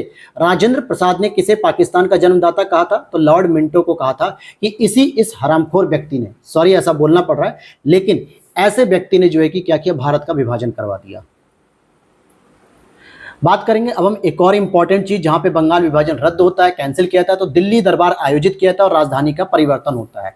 ब्रिटिश काल में दिल्ली से पहले भारत की राजधानी कलकत्ता ही थी। ब्रिटेन के राजा जॉर्ज पंचम जब भारत में आते हैं 12 दिसंबर 1911 के समय बंगाल विभाजन को इन्होंने रद्द किया और भारत की राजधानी तब कलकत्ता से दिल्ली स्थानांतरित कर दी। और उस समय 1912 में यहाँ का वायसराय लॉर्ड हार्डिंग द्वितीय था। कौन था यहाँ का वायसराय? लॉर्ड हार्डिंग द्वितीय था। हार्डिंग बम कांड और दिल्ली षड्यंत्र केस जरा पढ़ लेते हैं। तो ये वही दिल्ली षड्यंत्र केस है, हार्डिंग बम कांड, जब इसी सभा में, इसी दिल्ली दरबार में बम का आयोजन किया, मतलब बम फेंका गया था। तो मास्टर अमीर चंद, दीनानाथ, भाई बाल मुकुंद, बलराज भैला, बसंत कुमार, अवध बिहारी को गिरफ्तार किया गया और दीनानाथ इसमें क्या हो गया, पलटी मार गया दोस्तों और सरकारी गवाह बन गया। और रास बिहारी बोस इसमें भाग गए जापान, क्योंकि सारे कर्ता धर्ता तो यही थे। रास बिहारी बोस ने तो सारी योजना बनाई थी कि दिल्ली षड्यंत्र केस हम लोग करेंगे, मतलब वहां पे बम फेंकेंगे, लॉर्ड हार्डिंग को मार देंगे, जॉर्ज पंचम के काफिले पे बम गिरा देंगे। तो सारे कर्ता धर्ता क्या हुए, भाग गए असली नेता। कांग्रेस का इसी के बाद लखनऊ अधिवेशन आता है 1916। आप देखेंगे कि पूरे मैराथन में लगातार मैं आपको पढ़ा रहा हूं और साथ ही साथ पूरी चीज़ों को कनेक्ट करते हुए चल रहे हैं हम लोग। सारी चीज़ें आपकी तैयार होती जाएंगी, हर एक घटना तक हम लोग पहुंच रहे हैं धीरे धीरे। पहले मैराथन को आप लोगों ने बहुत सारा प्यार दिया, ढेर सारे उस पर जो है कि लाइक किए, कमेंट किए। उसी तरीके से मैं उम्मीद करूंगा कि इस वाले को भी आप लोग अधिक से अधिक प्यार देना और अधिक से अधिक शेयर करना।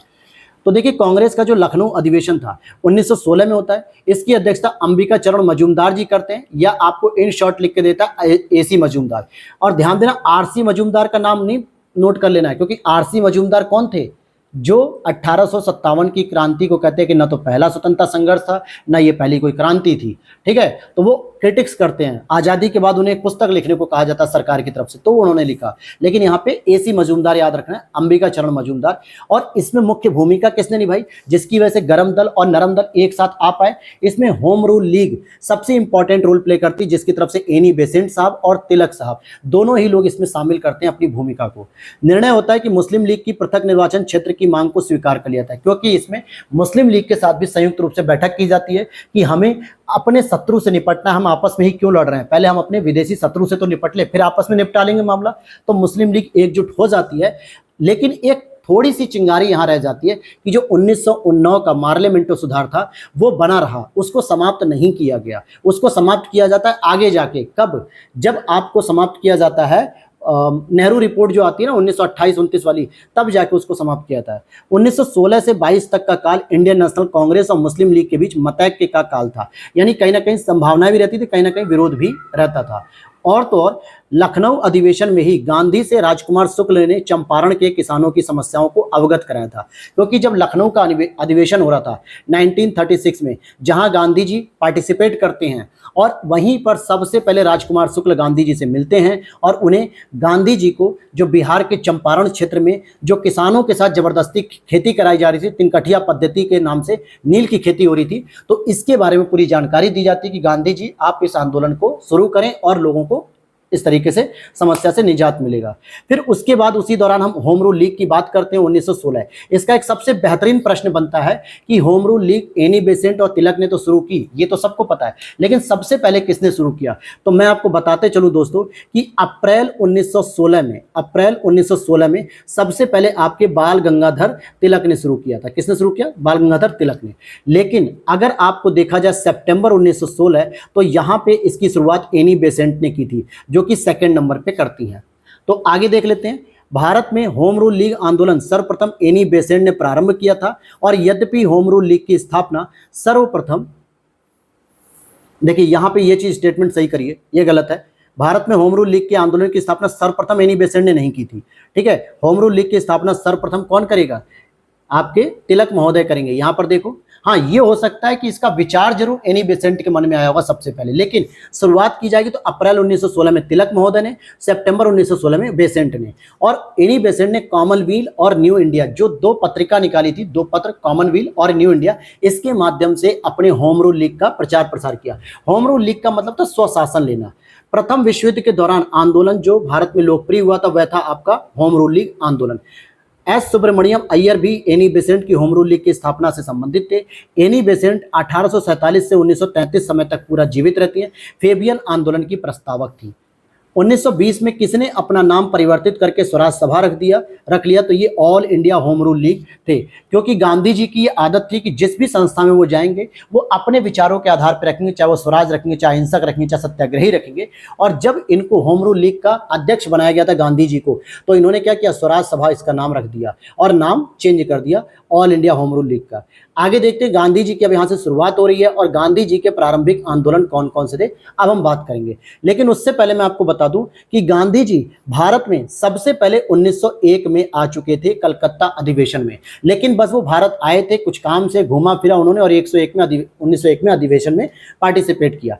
लेकिन मूल रूप से जब वो भारत आते हैं पूरा बोरिया बिस्तर बांध के दक्षिण अफ्रीका से, तो 9 जनवरी 1915 को आते हैं, और इसी उपलक्ष्य में 9 जनवरी को हम लोग प्रवासी भारतीय दिवस भी मनाते हैं। और उसके बाद से एक साल तक जो उनके राजनीतिक गुरु थे गोपाल कृष्ण गोखले ने, उन्होंने गांधी जी से कहा था कि मुंह बंद करके और कान खुले करके पूरे भारत का पहले भ्रमण करो। मतलब अपनी राय नहीं देनी है आपको। अफ्रीका में आपने क्या किया, अफ्रीका में क्या सीखा, उससे फर्क नहीं पड़ता। ये भारत की परिस्थितियां, भारत की क्षेत्र की स्थिति है, सब कुछ अलग है।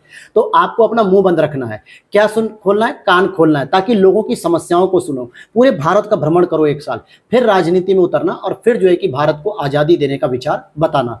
तो इसीलिए 1915 से 1916 तक भारत में पूरे गांधी जी घूमते हैं, जिसमें लखनऊ अधिवेशन में भी गांधी जी शामिल होते हैं, और वहीं पर चंपारण में जो है, चंपारण के जो आए थे राजकुमार शुक्ल जी, उनकी समस्याओं से सुनते हैं। फिर जब एक साल पूरा वो घूम लेते हैं, पूरी सारी समस्या देख लेते हैं कि कहाँ पे अंग्रेजों की कमजोर कड़ी है, कहाँ पे भारतवासियों की कमजोर कड़ी, कहाँ पे भारत के लोग मजबूत हैं। उसके बाद उन्होंने 1917 में पहला कदम उठाया, किसमें?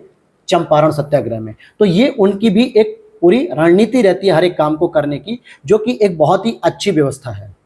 तो यहाँ पर आप देखोगे कि दक्षिण अफ्रीका में गांधी जी ने इंडियन ओपिनियन नामक एक अखबार निकाला था, जो कब निकला था? 1903 में निकाला था। यह गुजराती में, हिंदी में, तमिल में और अंग्रेजी में प्रकाशित किया जाता था, 4 भाषाओं में। 1904 में इन्होंने डरबन में एक फिनिक्स फॉर्म की स्थापना की थी। तो ध्यान से समझ लो मेरे भाई कि जो इंडियन ओपिनियन था, इसकी पत्रिका जो निकाली गई थी वो 1903 में निकाली गई थी, और अगली साल 1904 में फिनिक्स फॉर्म की स्थापना भी की गई थी। महात्मा गांधी जी के जो समर्थक थे वो दार्शनिक अराजकतावादी के समर्थक थे। मतलब महात्मा गांधी जी को दार्शनिक अराजकतावादी भी कहा जाता है। अब यहाँ पे अराजकतावादी का मतलब आप एनार्किज्म मत निकाल लेना कि गांधी जी जो है कि अराजकतावादी थे, हिंसात्मक थे। नहीं, अराजकतावादी का मतलब था गांधी जी के विचारों में कि वो राज्य को नहीं मानते थे। उनका कहना था कि हमारे यहाँ जो शासन प्रशासन चलेगा वो आम जनता के सहयोग से चलेगा, अर्थात पंचायती राज व्यवस्था के माध्यम से चलेगा, राज्य की व्यवस्था से नहीं चलेगा, क्योंकि राज्य के द्वारा की गई हिंसा सबसे खतरनाक होती है और उसके प्रतिरोध में कोई भी खड़ा नहीं हो सकता, यानी उस हिंसा को रोक नहीं सकते हैं। इसीलिए आप देखोगे जब तक पुलिस रुकी है तो रुकी है, अगर जब भी पुलिस को ऑर्डर मिल गया ना लाठी चार्ज करने का, तो फिर आप रिप्लाई नहीं कर सकते। अगर आपने पुलिस पे हाथ उठा लिया तो और आपके ऊपर केस हो जाएगा। इसीलिए कहा जाता है कि पुलिस की हिंसा या राज्य की हिंसा बहुत खतरनाक होती है और वो राज्य को नहीं मानते थे, इसलिए उनको अराजकतावादी कहा जाता था। बाकी यहां पर आप देखेंगे सत्य और अहिंसा गांधी जी के रामराज्य के युगल सिद्धांत थे। गांधी जी को समाजवादियों में एक व्यक्तिवादी और समाजवादियों में एक मार्क्सवादी भी कहा जा सकता है। गांधी जी सत्याग्रह रणनीति में हड़ताल का सबसे अंतिम स्थान रखते थे कि पहले पूरी रणनीति अपना लो, अहिंसात्मक रणनीति अपनाओ, सत्याग्रह की रणनीति अपनाओ, सविनय अवज्ञा की रणनीति अपनाओ, लेकिन जब किसी से भी समाधान न निकले तब हड़ताल की बात करो। गांधी जी के सत्याग्रह सिद्धांत में सत्याग्रही का उद्देश्य शत्रु को पराजित करना नहीं था, बल्कि उसका हृदय परिवर्तन करके उसे अपने अनुकूल बनाना था। लेकिन आज के लोग क्या करते हैं कि अपने शत्रु को पराजित कर लेते हैं, लेकिन गांधी जी का विचार था कि हमें शत्रु से कोई दुश्मनी नहीं लेनी है, हमें जो है कि उससे कोई मनमुटाव नहीं रखना है, बस उसके विचारों में परिवर्तन किया जा सके कि वो हमारी बातों से सहमत हो सके कि हम अपनी बात सही कह रहे हैं। गांधी जी का गरीबी का स्थायित्व हिंसा का क्रूरतम रूप है। गांधी जी ने कहा कि गरीबी सबसे खतरनाक हिंसा मानी जाती है और गांधी जी ने परिवार नियोजन हेतु सर्वोत्तम उपाय बताया था कि आत्मनियंत्रण। अगर आपको खुद पे नियंत्रण है, खुद की यौन इच्छाओं पे नियंत्रण है या खुद की अपनी इंद्रियों पे नियंत्रण है, तो नो डाउट अपने आप परिवार का नियोजन हो जाएगा, यानी कि जनसंख्या में कमी आने लगेगी। दक्षिण अफ्रीका में टोटल महात्मा गांधी जी 21 वर्ष तक रहे थे, क्योंकि सबसे पहले वो 1893 में एक गुजराती व्यापारी दादा अब्दुल्ला का मुकदमा लड़ने के लिए दक्षिण अफ्रीका डरबन में गए थे और 1915 में वहां से लौटते हैं। तो 15 और 7 अगर आप जोड़ेंगे तो लगभग 21 वर्ष हो जाएंगे। 15 और 6, ठीक है, 15 7 नहीं, 15 और 6 21 वर्ष। चलिए यहां पर देखते हैं किस रेलवे स्टेशन पे गांधी जी को ट्रेन से फेंक दिया गया था। तो पीटर मारिट्सबर्ग से फेंका गया था। गांधी जी ने सर्वप्रथम 1901 में आयोजित कांग्रेस के कलकत्ता अधिवेशन में भाग लिया था, जो मैंने आपको पहले ही बता दिया था। वहां पे आए थे और उन्होंने भाग लिया था, पार्टिसिपेट किया था। गांधी जी ने अहमदाबाद के निकट साबरमती के किनारे एक आश्रम बनाया था जिसे सत्याग्रह आश्रम कहा जाता था, और फिनिक्स आश्रम इन्होंने सबसे पहले बनाया था 1904 में। गांधी जी ने सेवा धर्म कहां अपनाया? तो दक्षिण अफ्रीका में अपनाया था कि सेवा ही सबसे बड़ा धर्म होता है। गांधी रणनीति को सामाजिक उत्थान और जन कल्याण के लिए सक्रियता समझते थे, और साथ ही साथ गांधी जी ने रणनीति का जो प्रतिमान प्रस्तुत किया है उसमें नैतिकता, धर्म और मानवता का समावेश था। उसमें नैतिकता, धर्म और मानवता का क्या था? समावेश था। राज्य विहीन समाज की स्थापना करना चाहते थे गांधी जी, इसीलिए इनको अराजकतावादी भी कहा जाता है। फिर आगे देखते हैं हम लोग दोस्तों, चंपारण आंदोलन जब इन्होंने शुरू किया। चंपारण आंदोलन 1917 में शुरू होता है। भारत में गांधी जी का प्रथम सत्याग्रह आंदोलन, जिसमें इन्होंने सविनय अवज्ञा का प्रयोग किया। किसका प्रयोग किया? सविनय अवज्ञा आंदोलन का। तिनकठिया पद्धति के विरोध में सत्याग्रह का प्रारंभ भी इन्होंने किया था। सत्याग्रह का प्रारंभ किया था इन्होंने। और गांधी जी किसके लिए सर्वाधिक जाने जाते थे? तो वो थे भारतीय स्वतंत्रता को प्राप्त कराने के लिए निष्क्रिय विरोध करने के लिए। अर्थात निष्क्रिय विरोध में क्या था? जरूरत पड़ने पर उन्होंने हिंसा का भी सहारा ले लिया एक तरीके से। विदेशी वस्त्रों की बर्बादी उनके साथ सर्वोत्तम व्यवहार है, ये किसने कहा था? गांधी जी ने कहा था। इनके अब कुछ आंदोलन या कुछ घटनाक्रम थे जिनको क्रम से लगाना है। जैसे चंपारण इन्होंने 1917 में दिया, फिर अहमदाबाद मिल हड़ताल 19 फरवरी मार्च 1918, फिर खेड़ा मार्च 1918, असहयोग आंदोलन 1920 से 22 तक। तो ये चीजें आपको क्रम से पूछी जाती हैं। गांधी जी के बारे में तो प्रारंभिक शिक्षा इनकी राजकोट में प्राप्त की। कस्तूरबा के साथ इनका विवाह हुआ 13 वर्ष की आयु में। विधि का अध्ययन द इनर टेम्पल लंदन में किया इन्होंने, विधि का अध्ययन, लॉ की पढ़ाई, और वे रस्किन की पुस्तक अनटू दिस लास्ट से सर्वाधिक प्रभावित थे, जिसका संदेश था कि व्यक्ति का कल्याण ही सबके कल्याण में निहित है। और इसी पुस्तक को गुजराती भाषा में जब ट्रांसलेट किया गया तो सर्वोदय नाम दिया गया। तो सर्वोदय कुछ और नहीं है, अनटू दिस लास्ट का ही गुजराती वर्जन है सर्वोदय। चलिए आगे देख लेते हैं गांधी जी की विचारधारा। जो गांधी जी किससे किससे प्रभावित थे? तो गांधी जी थोरो के विचार से, रस्किन के विचार से, टॉलस्टॉय के विचार से भी प्रभावित थे। सुभाष चंद्र बोस ने गांधी जी को राष्ट्रपिता भी कहा था।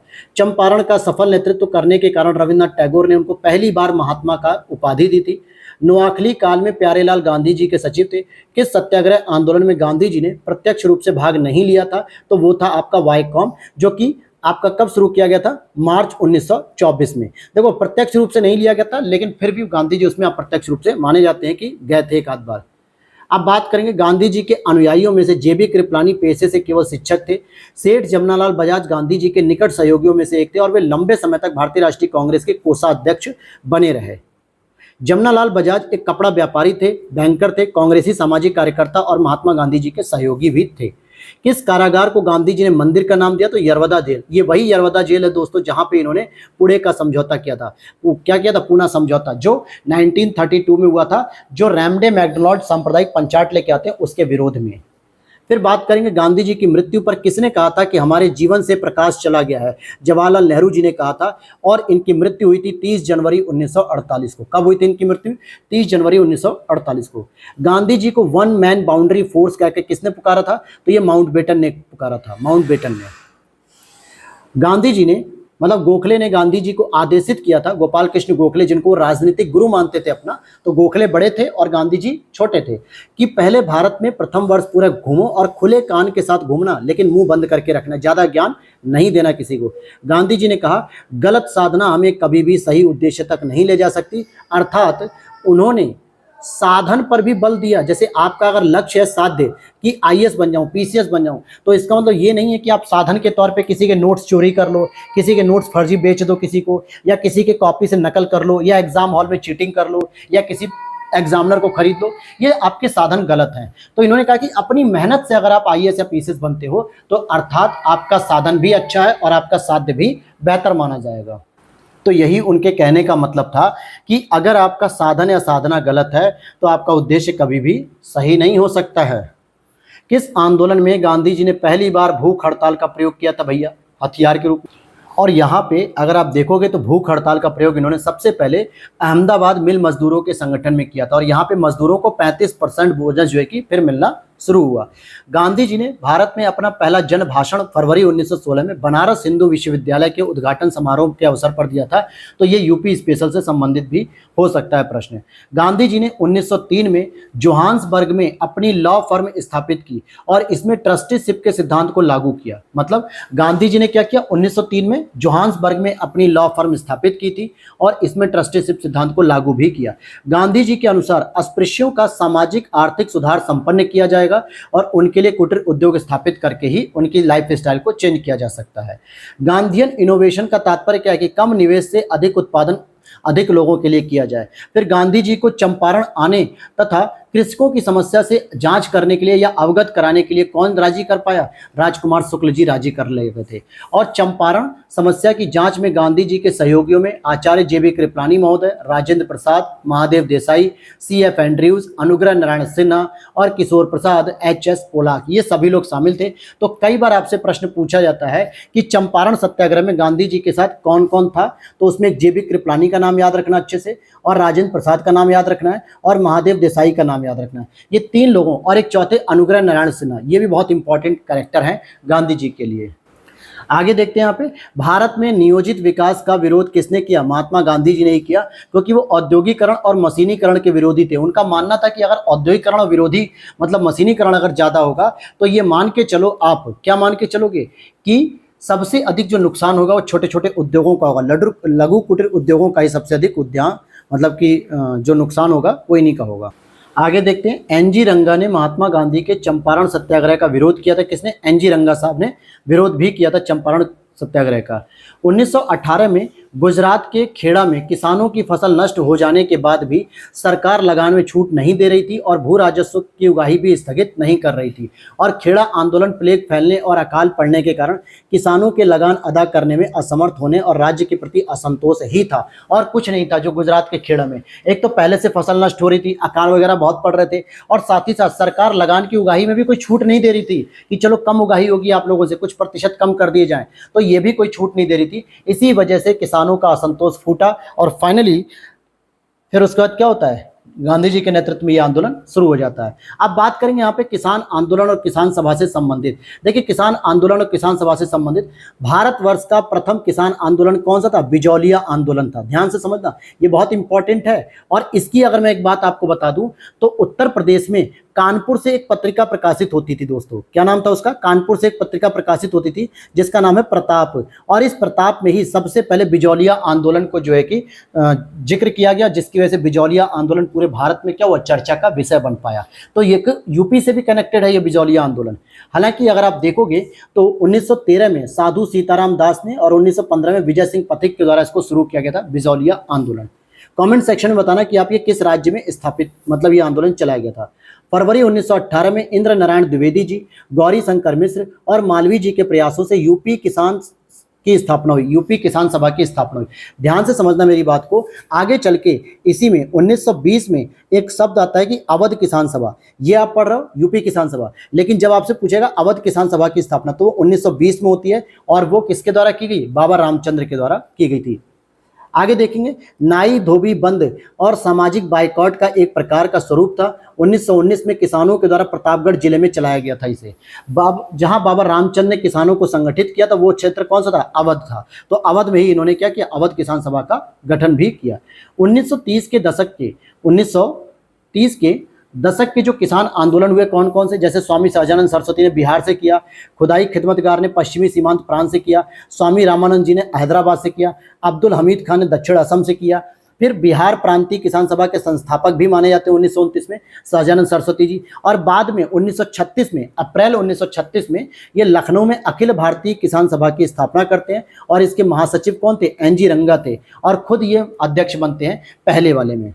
अब यहाँ पर हम लोग देखेंगे ट्रेड, जो आपका एका आंदोलन है उसको हम लोग देखते हैं। एका आंदोलन आपके उत्तर प्रदेश से संबंधित है और बहुत ही महत्वपूर्ण है। ये मुख्यतः 4 जिलों में हुआ था जो अवध के क्षेत्र में आते थे, हरदोई में, बाराबंकी में, बहराइच में और सीतापुर में।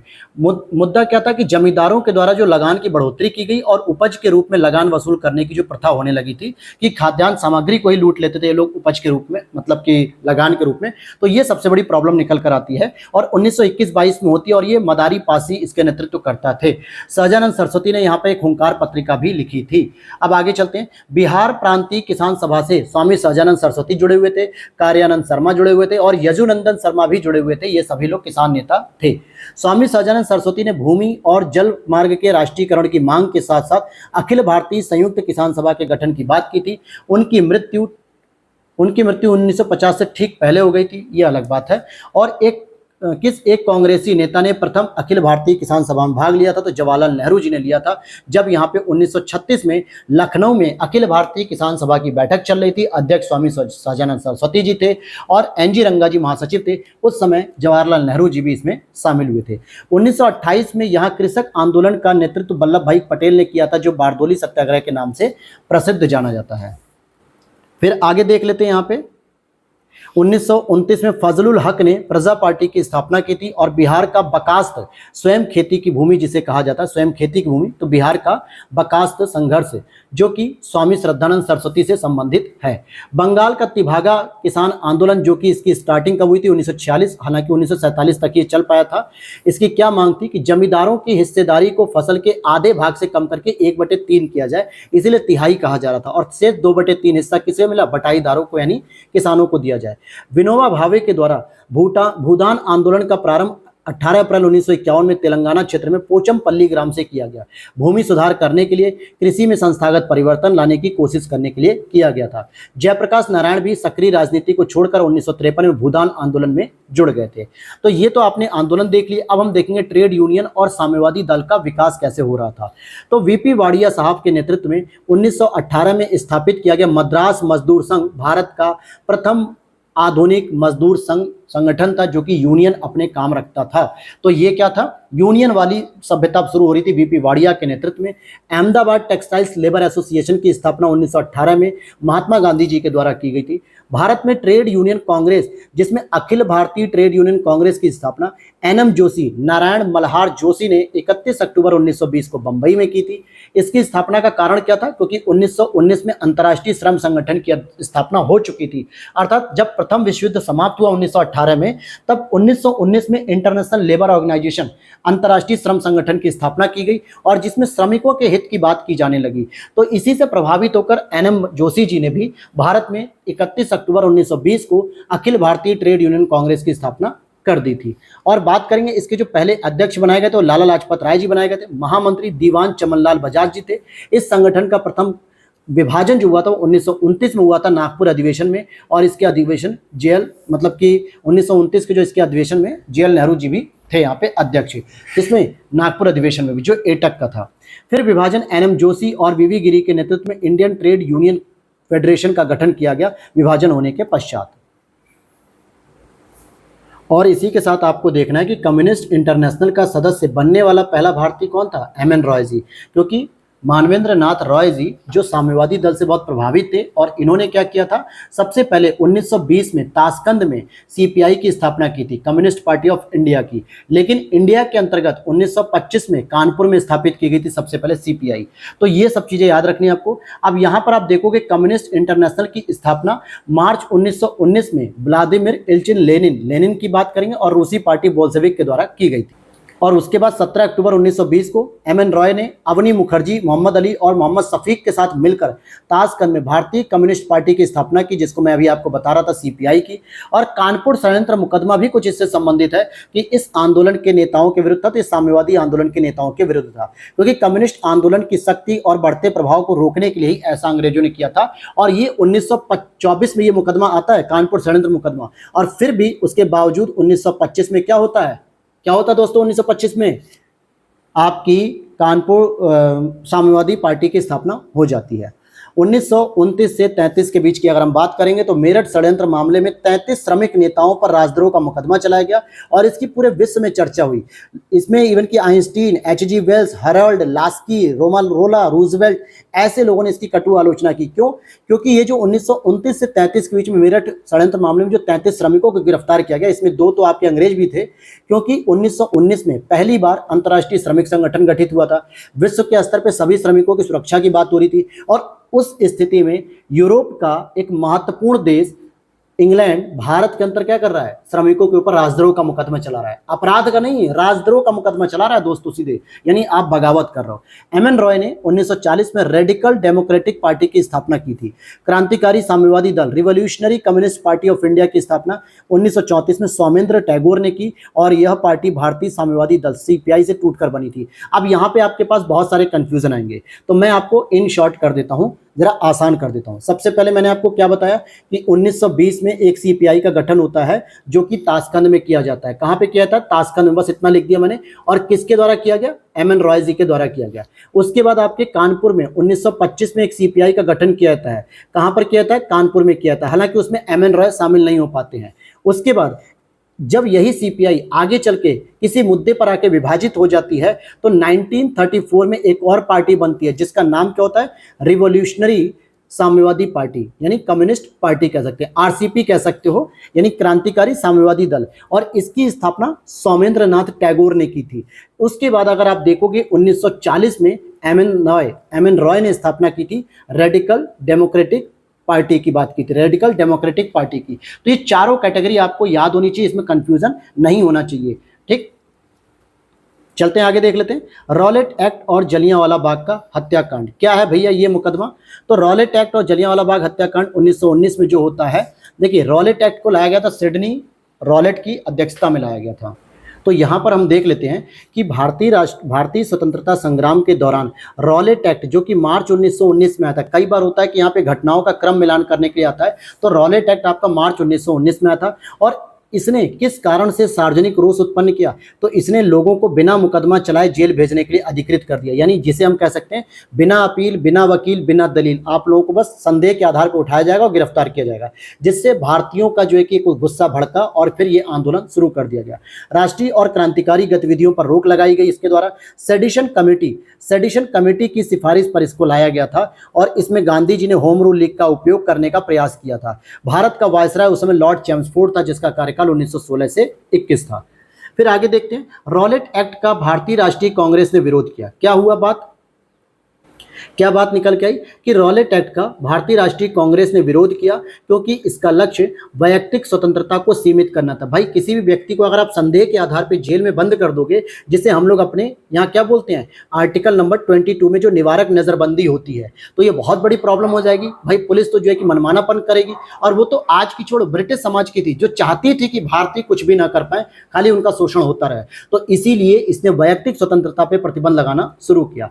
अखिल भारतीय राजनीति में गांधी का जो पहला साहसिक कदम था वो था रॉलेट एक्ट के विरुद्ध 1919 में पहला जो है कि सत्याग्रह प्रारंभ करना। हालांकि रॉलेट एक्ट के विरोध में किसने लगान न देने का आंदोलन चलाने का सुझाव दिया था, तो स्वामी श्रद्धानंद ने दिया था। The anarchical and revolutionary crime act 1919 इसका पूरा नाम है। ओरिजिनल नाम इसका क्या, the anarchical and revolutionary crime act 1919। इसको इन शॉर्ट हम लोग रॉलेट एक्ट बोलते हैं। रॉलेट एक्ट मार्च 1919 में लागू हुआ, जिसके विरुद्ध गांधी जी ने 6 अप्रैल 1919 को देशव्यापी हड़ताल का आयोजन किया। जलियांवाला बाग में भी उसी समय 13 अप्रैल 1919 को शांतिपूर्ण जनसभा में जनरल डायर ने क्या किया, नरसंहार करा दिया, क्योंकि उसे लगा कि ये लोग रॉलेट एक्ट का उल्लंघन कर रहे हैं, धारा 144 का उल्लंघन कर रहे हैं।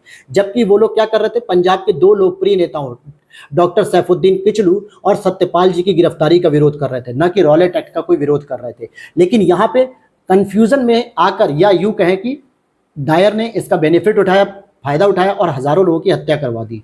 बहुत ही दोस्तों नृशंस हत्या कराई गई। मैं वहां पे गया था जब मैंने देखा जलियांवाला बाग हत्याकांड को, मतलब मैं बाघा बॉर्डर गया था, तो वहां पे भी मैं गया अमृतसर में।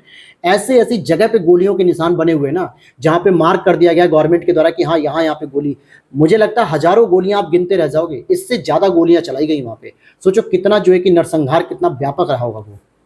चलिए टॉपिक पे आते हैं। रविन्द्रनाथ टैगोर जी ने 30 अप्रैल 1919 को जलियांवाला बाग हत्याकांड के विरोध में नाइट की उपाधि वापस कर दी, और शंकरन नायर ने वायसराय की कार्यकारिणी से भी इस्तीफा दे दिया था।